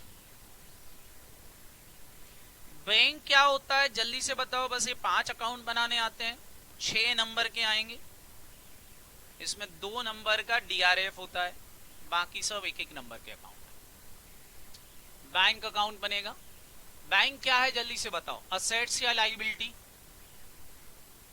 बैंक क्या है भैया? असेट्स या लाइबिलिटी? असेट। असेट का बैलेंस क्या होगा? डेबिट। यहां लिख देंगे बैलेंस ब्रॉट डाउन। कितने रुपए का बैंक बैलेंस है? क्वेश्चन बताएगा। पूरा बैंक का बैलेंस है बिफोर रिसीव ऑफ इंटरेस्ट 70,000, 70,000 रुपए का बैलेंस है, जिसमें इंटरेस्ट इनकम जुड़ी हुई नहीं है, तो जोड़ देते हैं इंटरेस्ट इनकम। लो, जुड़ी हुई होती तो नहीं जोड़ते। कितनी इंटरेस्ट इनकम जोड़ना है आपने कैलकुलेट कर रखी है, 20,000 रुपए जोड़ दी। अगर ये बोलते पहले से जुड़ी हुई है तो जोड़ने की जरूरत नहीं। सर और क्या आएगा? कुछ नहीं बेटा, यहाँ आएगा सेल प्राइस ऑफ इन्वेस्टमेंट, जितने रुपए में इन्वेस्टमेंट बेच दिए। कितने में इन्वेस्टमेंट बेचे थे वो आपको इन्वेस्टमेंट अकाउंट से पता चल जाएंगे। कितने में बेचे थे? 190 में। ये देखो टू बैंक बाय बैंक आ रहा है, बस 190 ही और लिख दो। 190 में बेचे थे तो 190 आ गई। यहां जहां जहां बैंक आया बस वो लिखना है। यहां क्रेडिट साइड में बैंक आया ना तो यहां डेबिट कर देंगे। एक और बैंक है, कहां आया था? डिवेंचर होल्डर अकाउंट में डेबिट किया था हमने, यहाँ पेमेंट किया था डिवेंचर होल्डर को, बस तो डिवेंचर होल्डर का यहाँ पेमेंट कर देंगे, लिख दोगे बाय डिवेंचर होल्डर। कितने रुपए का पेमेंट किया? 2.5 लाख का। काम खत्म हो गया बेटा, काम खत्म। इंटरेस्ट इनकम जोड़ना कि नहीं वो क्वेश्चन खुद बताएगा। बिफोर होगा तो जोड़ेंगे, आफ्टर होगा तो जोड़ने की जरूरत नहीं है। बस सेल प्राइस लिखना है इन्वेस्टमेंट की और पेमेंट करना है डिवेंचर होल्डर का। टोटल लगा लो, टोटल आपका टैली हो जाना चाहिए, नहीं होगा तो बैलेंस CD होगा। जल्दी से बता दो डेबिट साइड का टोटल कितना हो गया? 70 + 20 + 190 कितना हो गया? जल्दी से बताओ। 70 + 20 + 190 कितना आ गया टोटल?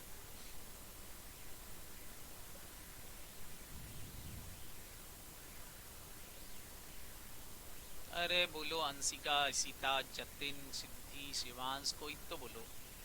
280। 280 यहाँ का टोटल है, 280 यहाँ का होना चाहिए। 250 दे चुके हो उसमें से, तो बस 280 में से 250 दे दिया है, तो हमारे पास अभी कैश बैलेंस जो है वो 30,000 रुपए का CD बचा होगा। ये बन गया मेरा बैंक अकाउंट। 5 अकाउंट ये बनाने आएंगे। ये था आपका सिंकिंग फंड। बताओ बच्चों, क्या ये सिंकिंग फंड समझ में आ गया आप सबको? बाकी मेरे बच्चे, क्या सिंकिंग फंड क्लियर हो गया? यस। एक और क्वेश्चंस करवा देता हूं आपको, एक और करवा देता हूं। ये रहा एक और क्वेश्चंस, एक और कर डालते हैं, काम खत्म। देखो जरा, एक और क्वेश्चंस करवा रहा हूं अंडरस्टैंडिंग के लिए। फटाफट देखते जाना ताकि आपको बात समझ में आए। देखिए, क्वेश्चन इज दैट बैलेंसेस आ रहे हैं नमन लिमिटेड में 1 अप्रैल 2014 के। 12% डिवेंचर है 8 लाख के। पहले अपन डिवेंचर अकाउंट ही बनाएंगे। 12% डिवेंचर अकाउंट।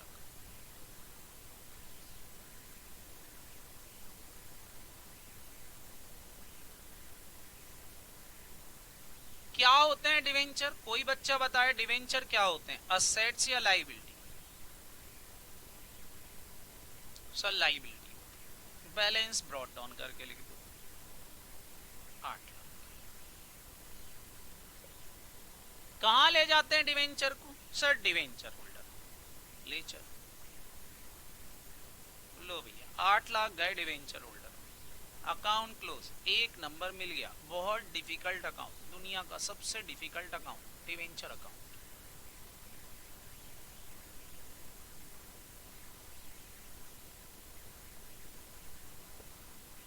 कोई दिक्कत नहीं सर।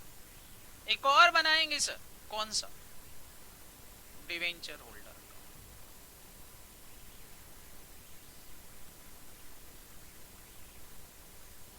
बताओ डिवेंचर होल्डर में क्या आएगा? डिवेंचर होल्डर भी असेट्स है कि लाइबिलिटी है? Sir liability. किसकी लाइबिलिटी है? सर ये 12% डिवेंचर की। कितने रुपए देना है? 8 लाख। अब देख लो, क्या ये प्रीमियम पे रिडम्पशन हो रहा है कि पार वैल्यू पर? क्वेश्चन में कहीं लिखा है प्रीमियम पे रिडम्पशन हो रहा? क्या क्या क्वेश्चन में कहीं लिखा है प्रीमियम पे रिडम्पशन हो रहा? देखो जल्दी से। सर नहीं लिखा। नहीं लिखा तो पेमेंट करो, मुक्ति पाओ टू बैंक। 8 लाख पेमेंट कर दिया। टोटल लगा लो, ये बन गया मेरा डिवेंचर होल्डर अकाउंट। लो भैया 2 नंबर की जुगाड़ तो होगी। तीसरा अकाउंट कौन सा सिखाया था? 2 बन गए। तीसरा अकाउंट आपको बनाना पड़ेगा डिवेंचर रिडम्पशन इन्वेस्टमेंट। अब इन्वेस्टमेंट का अकाउंट बताएं। इन्वेस्टमेंट क्या होते हैं? असेट्स या लाइबिलिटी? इन्वेस्टमेंट क्या होते हैं भैया? असेट्स या लाइबिलिटी? सर असेट्स होते हैं। कैसी बातें कर दी आपने? ठीक, बैलेंस ब्रॉट डाउन करके लिख लेंगे। कितने रुपए के इन्वेस्टमेंट दे रखे हैं? सर 6 लाख के। क्या खरीद रखा है इस 6 लाख में? गवर्नमेंट बॉन्ड खरीद रखे, वो भी 7/20 की फेस वैल्यू वाले।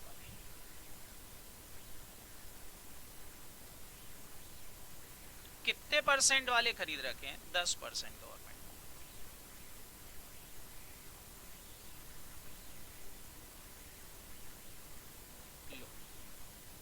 सारे बच्चे जल्दी से बता दो, सबसे पहला काम क्या करें? कुछ नहीं करना, इन्वेस्टमेंट को बेच दो। सर दिमाग मत खराब करो। ठीक, लो बेच दिया, सेल प्राइस आ जाएगी, बेचेंगे। कितने परसेंट पे बेचा? क्वेश्चन खुद बताएगा। लिखा है the company sold the investment at 80%। 80% किस पे लगाऊं? जल्दी से बता दो 80% किस पे लगाऊं? बोलो, ये 80% किस पे लगा? फेस वैल्यू पर। 7,20,000 दिया है। 7/20 का 80% कर दो मेरे प्यारे प्यारे बच्चों, और जल्दी से बताओ क्या वैल्यू आ गई? सर 5,76,000 रुपए मात्र। अब आप समझदार हो, बताओ प्रॉफिट हुआ कि लॉस हुआ? खरीदे 6 के, बेचे 5,76 के, क्या हुआ? प्रॉफिट हुआ कि लॉस हुआ? बोलो। 6 की चीज 5,76 में बिकी, सर लॉस हुआ। कितने का लॉस हुआ? लॉस आ जाएगा यहां पर, तब जाके बैलेंस टैली होगा। Loss on sale of investment.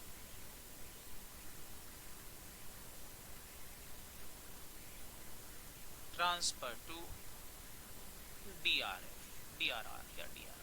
चले बताएं जल्दी से, कितना लॉस हुआ है? 24। चल कुछ तो पता चला। 24। सर अब क्या करोगे? अब क्या करोगे? अब क्या करेंगे? सिंपल सा काम करेंगे, अकाउंट को क्लोज कर देंगे। हमारा काम हो चुका।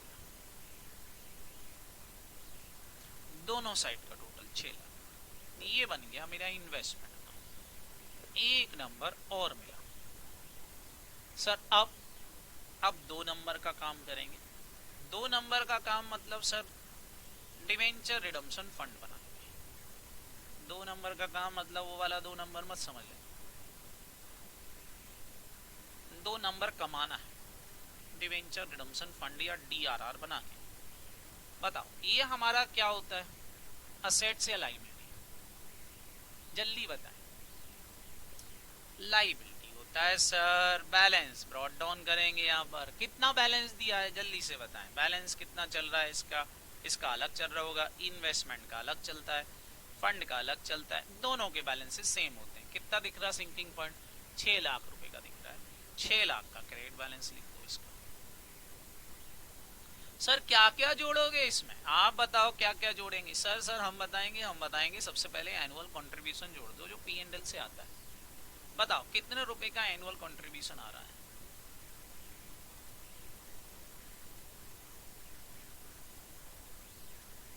कितने रुपए का एनुअल कंट्रीब्यूशन आया? क्वेश्चन बताएगा कितने का आया। बोल रहे हैं annual contribution to sinking fund was ₹1,28,000।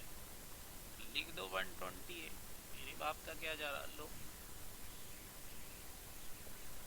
Sir अब आप बताओ इंटरेस्ट इनकम जोड़ूं कि नहीं जोड़ूं? जोड़ दो सर इंटरेस्ट इनकम। कितने रुपए की इंटरेस्ट इनकम और जोड़ दूं इसमें? सर फेस वैल्यू पे निकालना, फेस वैल्यू 7.20, रेट है 10% बॉन्ड की इन्वेस्टमेंट पर, तो बस बेटा 7.20 का 10% करें तो होता है 72,000। सर प्रॉफिट जोड़ दो, बताओ प्रॉफिट हुआ है कि लॉस हुआ है? इन्वेस्टमेंट पे प्रॉफिट हुआ है कि लॉस हुआ है? लॉस। तो लॉस हमने यहाँ क्रेडिट किया था, यहाँ डेबिट हो जाएगा, अब लॉस माइनस होगा।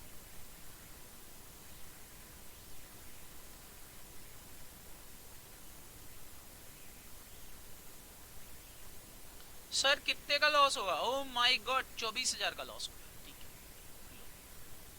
अब क्या करूं, जल्दी जल्दी बता दो। ये लॉस भी कर दिया, क्या कोई प्रीमियम ऑन रिडम्पशन है? प्रीमियम ऑन रिडम्पशन है क्या? जल्दी से बताओ क्या प्रीमियम ऑन रिडम्पशन है? नहीं है। तो अब बस क्या लिख दूं, जनरलिज्म। कितना बैलेंस जनरलिज्म में ले जाऊंगा जल्दी से बताओ। जनरलिज्म में जितने के डिवेंचर रिडीम किए, कितने के डिवेंचर रिडीम किए फेस वैल्यू वाले? 8 लाख की फेस वैल्यू वाले, तो 8 लाख की फेस वैल्यू का बैलेंस जनरलिज्म में ट्रांसफर। अब ये देख लो कितना बैलेंस किस साइड का आ रहा है, बताएं बच्चों कितना कितना बैलेंस आ रहा है, किस साइड का टोटल ज्यादा दिख रहा है? फटाफट मेरे को बता दो किस साइड का टोटल ज्यादा दिख रहा है। सर डेबिट साइड का टोटल ज्यादा दिख रहा है 8,24,000, तो यहाँ भी 8,24 लिख देना। सर यहाँ कम पड़ गया, लेकिन अब बात ध्यान से सुनना, अगर यहाँ कम पड़ जाए तो कैपिटल रिजर्व नहीं लिखेंगे, यहाँ जो कम पड़ेगा वो P&L से ही आएगा, extra amount. Losses always P&L से ही आते हैं। कितने रुपए कम पड़ रहे हैं? 24,000 रुपए कम पड़ गए हैं, P&L से और ले आएंगे 24,000 पहले से। क्रेडिट साइड में कम पड़े P&L लिखेंगे, डेबिट साइड में कम पड़ गया है तो कैपिटल रिजर्व में ट्रांसफर करेंगे। बस ये दो रूल याद रखना, काम खत्म। करते बनेगा कि नहीं? अब बोलो फटाफट, समझ में आ गया कि नहीं? हेलो बच्चों, यस सर गुड। ये था हमारा सिंकिंग फंड के क्वेश्चन। इस तरह के क्वेश्चंस आएंगे सिंकिंग फंड के, सारे बच्चे ध्यान रखेंगे। अब यहाँ एक एक चीज का आंसर देना, जैसे ये डिवेंचर रिडम्पशन इन्वेस्टमेंट 10% गवर्नमेंट की बाउंड की जगह लिखा होता ऑन डिवेंचर, तो बताओ इनकी सेल प्राइस क्या मान? सेल प्राइस क्वेश्चन में नहीं दी होगी, ऑन डिवेंचर लिखा होगा, उसकी सेल प्राइस नहीं दी होगी, फेस वैल्यू के बराबर 7.20 मानते तो प्रॉफिट आ जाता। समझ में आया कि नहीं? बोलो। तो एक अकाउंट और बनाना है, 5वां अकाउंट, जिसको आप कौन सा अकाउंट बोलते हो? मैं तो भूल गया हूं कौन सा अकाउंट बोलते हैं। सर बैंक अकाउंट, कैसी बातें करती हैं आप। ओके, बैंक अकाउंट में 3 चीजें तो लिखते हैं गिनती की, लिखवा दो। ओपनिंग बैलेंस बता दो, बैंक अकाउंट का ओपनिंग बैलेंस बता दो जल्दी से। हाँ भैया, बैंक अकाउंट का ओपनिंग बैलेंस बता दो। बैंक अकाउंट का ओपनिंग बैलेंस कितना दे रखा है? 4 लाख रुपए, वो भी आफ्टर रिसीव ऑफ इंटरेस्ट दिया है। 4 लाख रुपए, वो भी आफ्टर रिसीव ऑफ इंटरेस्ट। तो अब इंटरेस्ट इनकम जोड़ू इसमें 4 लाख में कि जुड़ी हुई है? जल्दी से बताएं, ऑलरेडी ऐड है कि ऐड करूं? ऑलरेडी ऐड है कि ऐड करूं? सर ऐड है, तो जोड़ने की जरूरत नहीं है। बस खाली क्या लिखेंगे, सेल प्राइस ऑफ इन्वेस्टमेंट।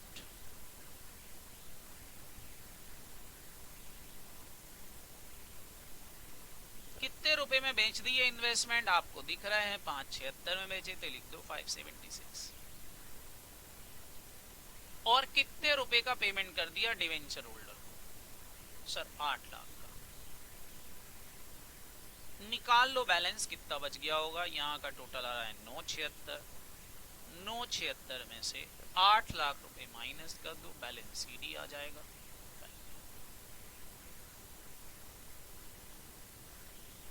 जी कितना बच गया बेटा? ठीक। इंटरेस्ट इनकम क्यों नहीं जोड़ी बैंक में? क्योंकि वो बोल रहा है ऑलरेडी जुड़ी हुई है, तो जोड़ने की जरूरत नहीं। ध्यान रखना, इंटरेस्ट इनकम डिवेंचर रिडम्पशन में जोड़ना ही जोड़ना है, जब तक क्वेश्चन खुद ना बोले कि नॉन क्यूमुलेटिव। कर लोगे? हेलो,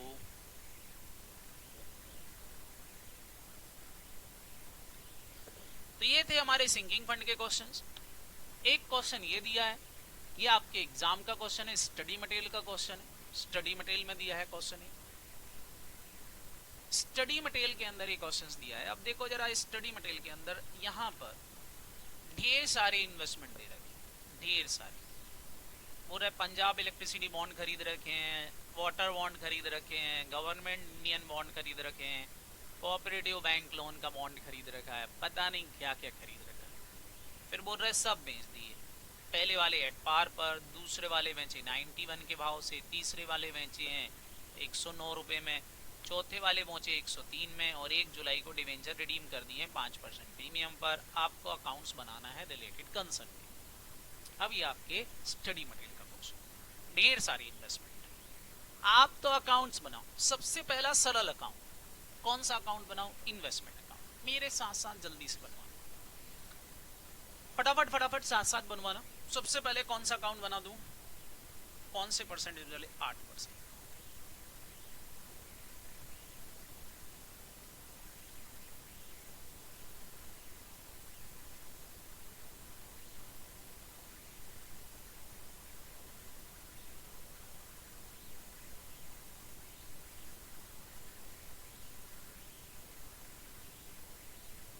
बस फटाफट फटाफट यहाँ लिखवा देना, मैं लिख दूंगा। कितना बैलेंस बता रहे हैं? बताएं बेटा डिवेंचर का कितना बैलेंस बता रहे हैं? सर 2 लाख।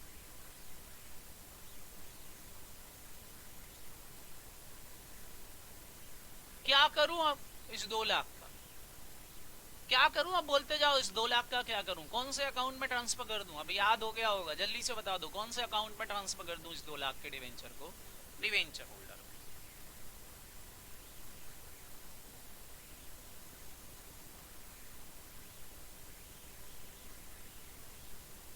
लो भाई, सबसे डिफिकल्ट अकाउंट तैयार। कोई दिक्कत? अब कौन सा अकाउंट बनता है? जल्दी से बता दो, अब कौन सा अकाउंट बनेगा? Sir debenture holder account.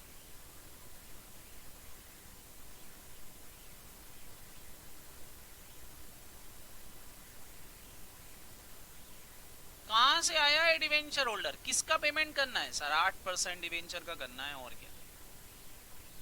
Credit में लिख देते हैं, ये भी लाइबिलिटी है।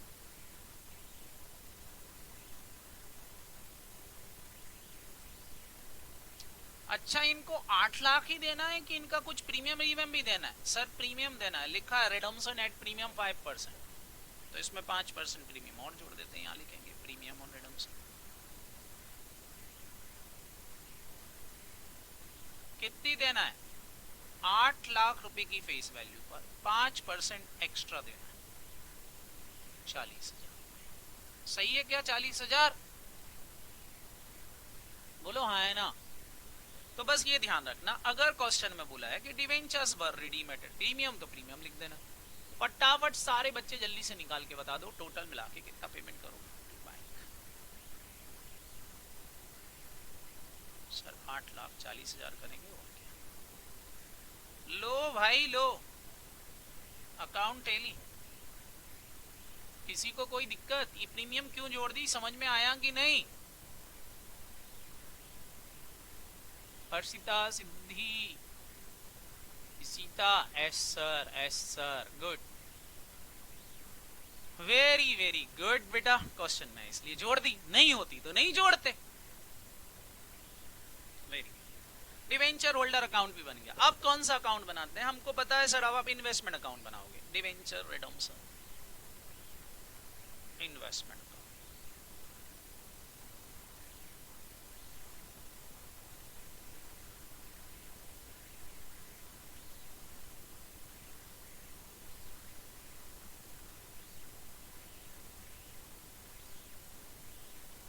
इन्वेस्टमेंट क्या होते हैं? असेट्स या लाइबिलिटी? इन्वेस्टमेंट क्या होते हैं बेटा? असेट्स या लाइबिलिटी? असेट्स। डेबिट साइड में लिखेंगे टू बैलेंस ब्रॉट डाउन।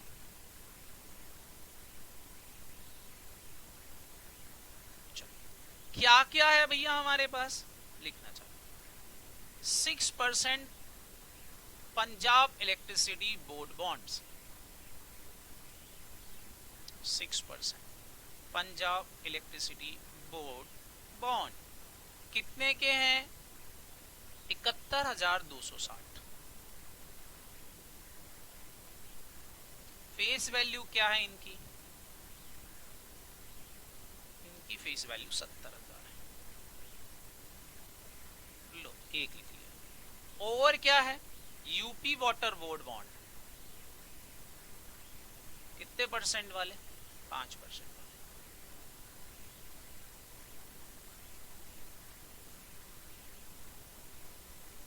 कितने के खरीदे भैया ये? 64,068 रुपए के।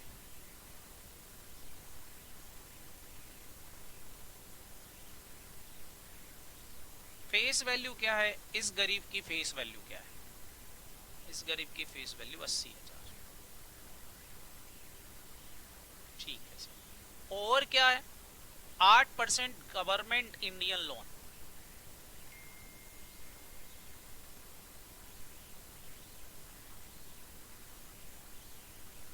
ये कितने के खरीदे भैया? ये खरीदे हैं 61,710 के। इनकी फेस वैल्यू बोलो भैया। सर इनकी फेस वैल्यू है 60,000।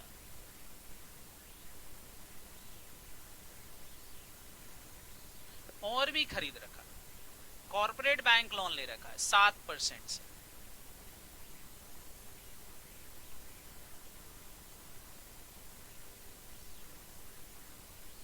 कितना? 16,042 का। और फेस वैल्यू क्या है इस गरीब की? 16,000। 4 खरीद रखे, चारों लिख लो। बताओ किसी को कोई दिक्कत? कॉस्ट प्राइस इनने खुद दे दी तो लिख दी, नहीं दी होती तो टोटल लिख देते, जो हमको पता है टोटल कितनी लिख देते, फिर हम यही वैल्यू। इनने अलग अलग दे दी तो अलग अलग लिख लो, भले कम हो ज्यादा हो कोई दिक्कत नहीं। बोलो किसी को कोई दिक्कत? हेलो, इतना सबको समझ में आ गया?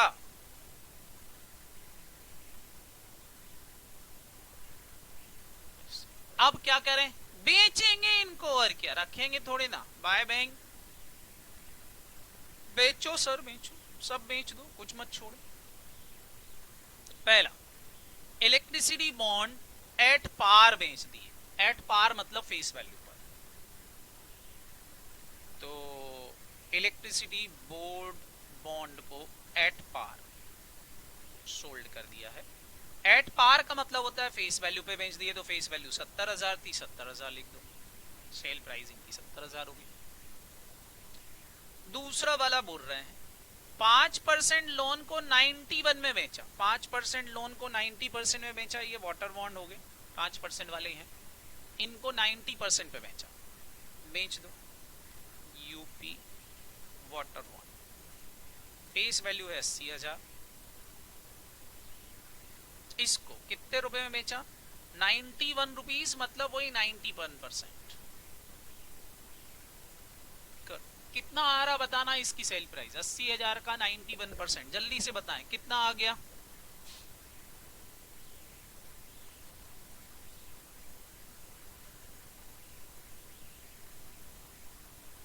72800, ये बिक गया। और क्या बेचा भैया, 8% वाला जो लोन था वो 109% पे बेचना है। 8% वाला लोन, 8% मतलब ये गवर्नमेंट लोन का, 60,000 रुपए का था ये फेस वैल्यू का, 109% पे बेचा। 109 मतलब 109% पे बेचा, मतलब कितने का बिक गया बताओ, 60,000 का 109% करो, 65,400 का ये भी। और लास्ट लिखा है 7% वाला 103 में बेचा।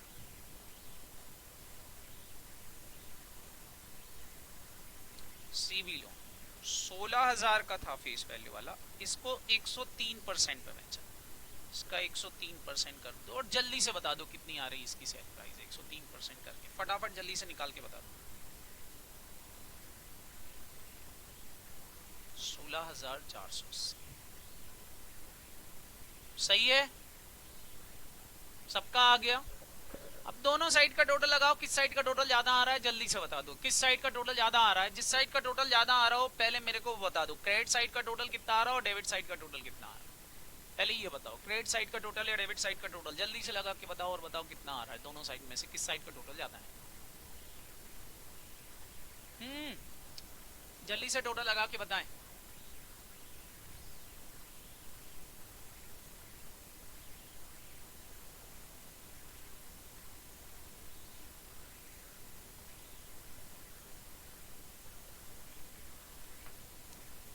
क्रेडिट साइड का आ रहा है, बोल रहे हैं 2,24,680 और डेबिट साइड का 2,13 आ रहा है। क्रेडिट साइड का टोटल ज्यादा आ रहा है तो क्रेडिट साइड का टोटल दोनों साइड लिख देंगे। इधर का टोटल आ रहा है 2 लाख, क्रेडिट साइड का 2,24,680, तो सेम टोटल इधर भी लिख देंगे 2,24,680, मतलब प्रॉफिट हुआ है। इधर आता है तो प्रॉफिट है, लिखेंगे profit on sale of investment.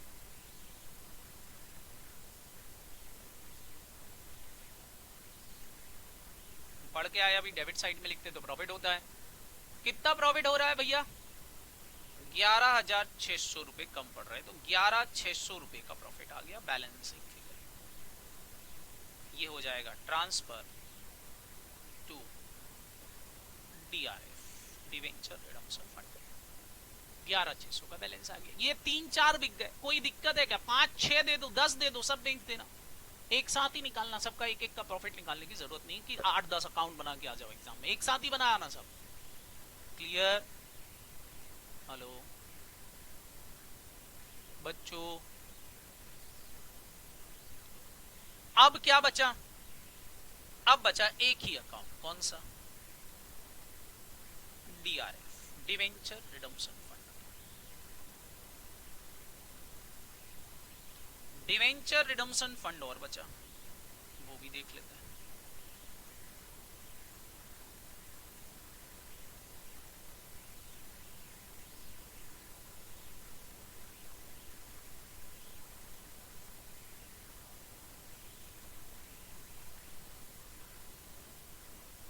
अभी आप बनवाएंगे,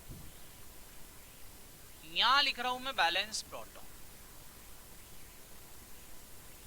कितने रुपए का बैलेंस था डीआरएफ का, डिवेंचर रिडम्पशन फंड, ये रहा डिवेंचर रिडम्पशन फंड, इसका बैलेंस था 2,13,080,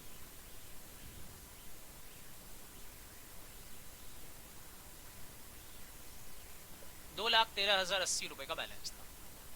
बताओ अब इसमें क्या क्या जुड़ता है, नाम बताते जाओ, मैं जोड़ता जाऊंगा। सबसे पहले क्या जुड़ता है, जोर से बोलो फटाफट, मैं जोड़ता जाऊंगा, फटाफट बोलो क्या जोड़ते हैं सबसे पहले। Annual contribution. क्वेश्चन में सर एनुअल कंट्रीब्यूशन है ही नहीं, है ही नहीं है तो छोड़ो, जोड़ने की जरूरत नहीं। चलो सर, फिर दूसरी चीज क्या जोड़ते हैं, फटाफट बोलो। एनुअल कंट्रीब्यूशन नहीं है तो इंटरेस्ट, इंटरेस्ट।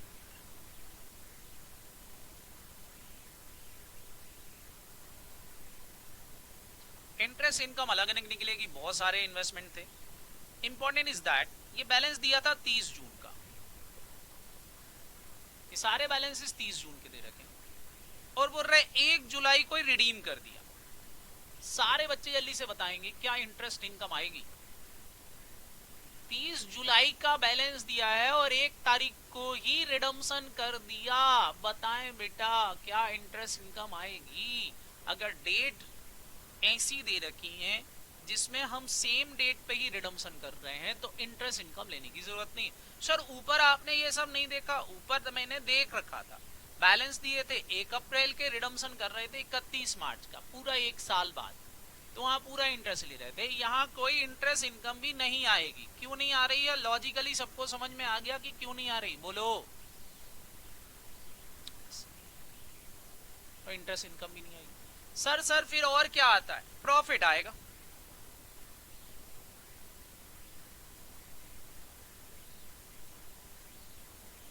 तीसरी चीज profit on sale of investment.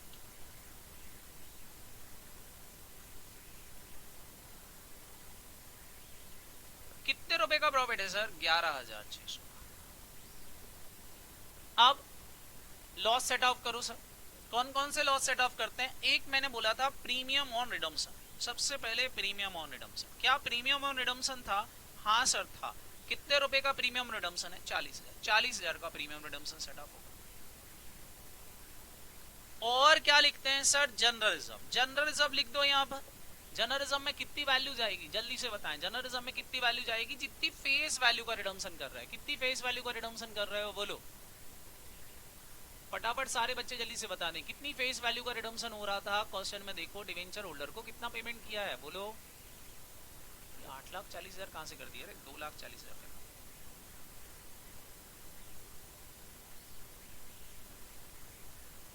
Debenture holder कितनी फेस वैल्यू वाले रिडीम कर रहे हो? 2 लाख की फेस वैल्यू वाले रिडीम कर रहे हैं, तो 2 लाख की फेस वैल्यू, 2 लाख की फेस वैल्यू के बराबर 2 लाख रुपए ट्रांसफर हो जाएगा। अब सारे बच्चे बताओ कि साइड का टोटल ज्यादा दिख रहा है। सर डेबिट साइड का टोटल ज्यादा दिख रहा है, 2,40 आ रहा है। तो इनने एनुअल कंट्रीब्यूशन बताया नहीं था, मैंने अभी आपको पढ़ा दिया था कि बताओ बेटा कितना बैलेंस पीएनएल से आ जाएगा। यहाँ पर अभी बैलेंसिंग फिगर होगा, इसलिए मैंने सिखाया था पीएनएल अकाउंट यहाँ लिख देना। बैलेंसिंग फिगर कितना कम पड़ रहा है फटाफट निकालो जल्दी से। 2,40 में से 2,1380 और 11,600 माइनस कर दो। ये आ गया मेरा एनुअल कंट्रीब्यूशन। क्वेश्चन में बताया नहीं था, निकाल लिया। 15,320 रुपए और आ जाएगा। बैलेंसिंग फिगर अकाउंट टेली हो जाएगा, काम खत्म।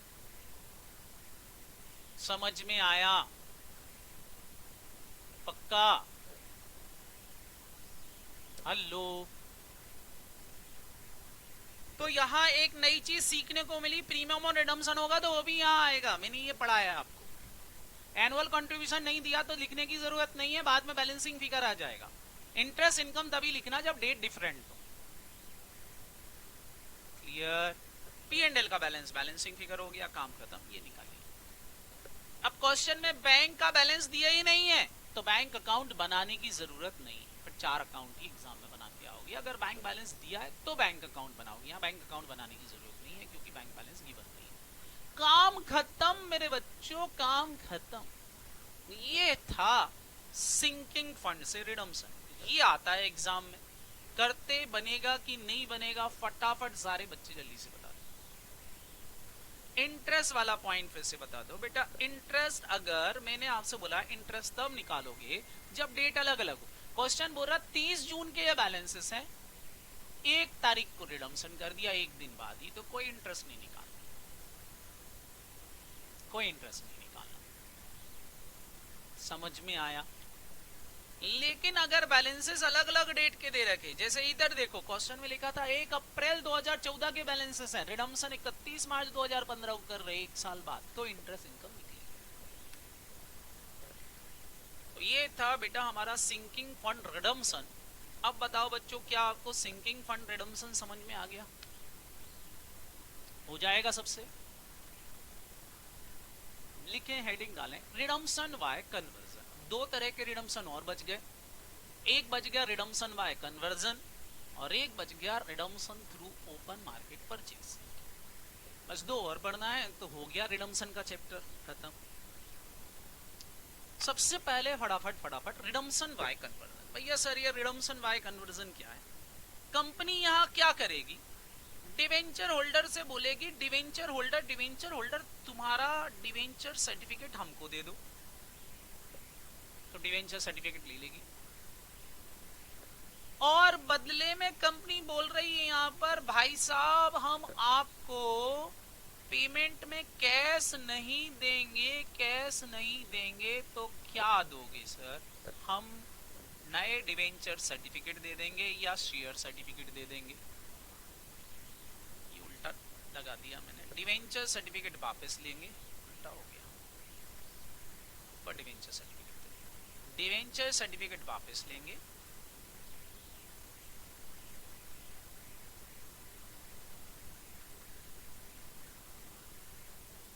डिवेंचर सर्टिफिकेट वापस लेंगे और इसके बदले में कंपनी क्या दे देगी, कैश ना देके अपने शेयर सर्टिफिकेट दे देगी काम।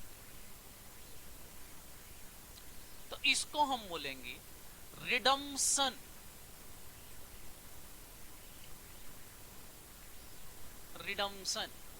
जतिन तेरा कैमरा ऑन है, तू सो रहा है क्या कर रहा है? लेट के पढ़ रहा है क्या?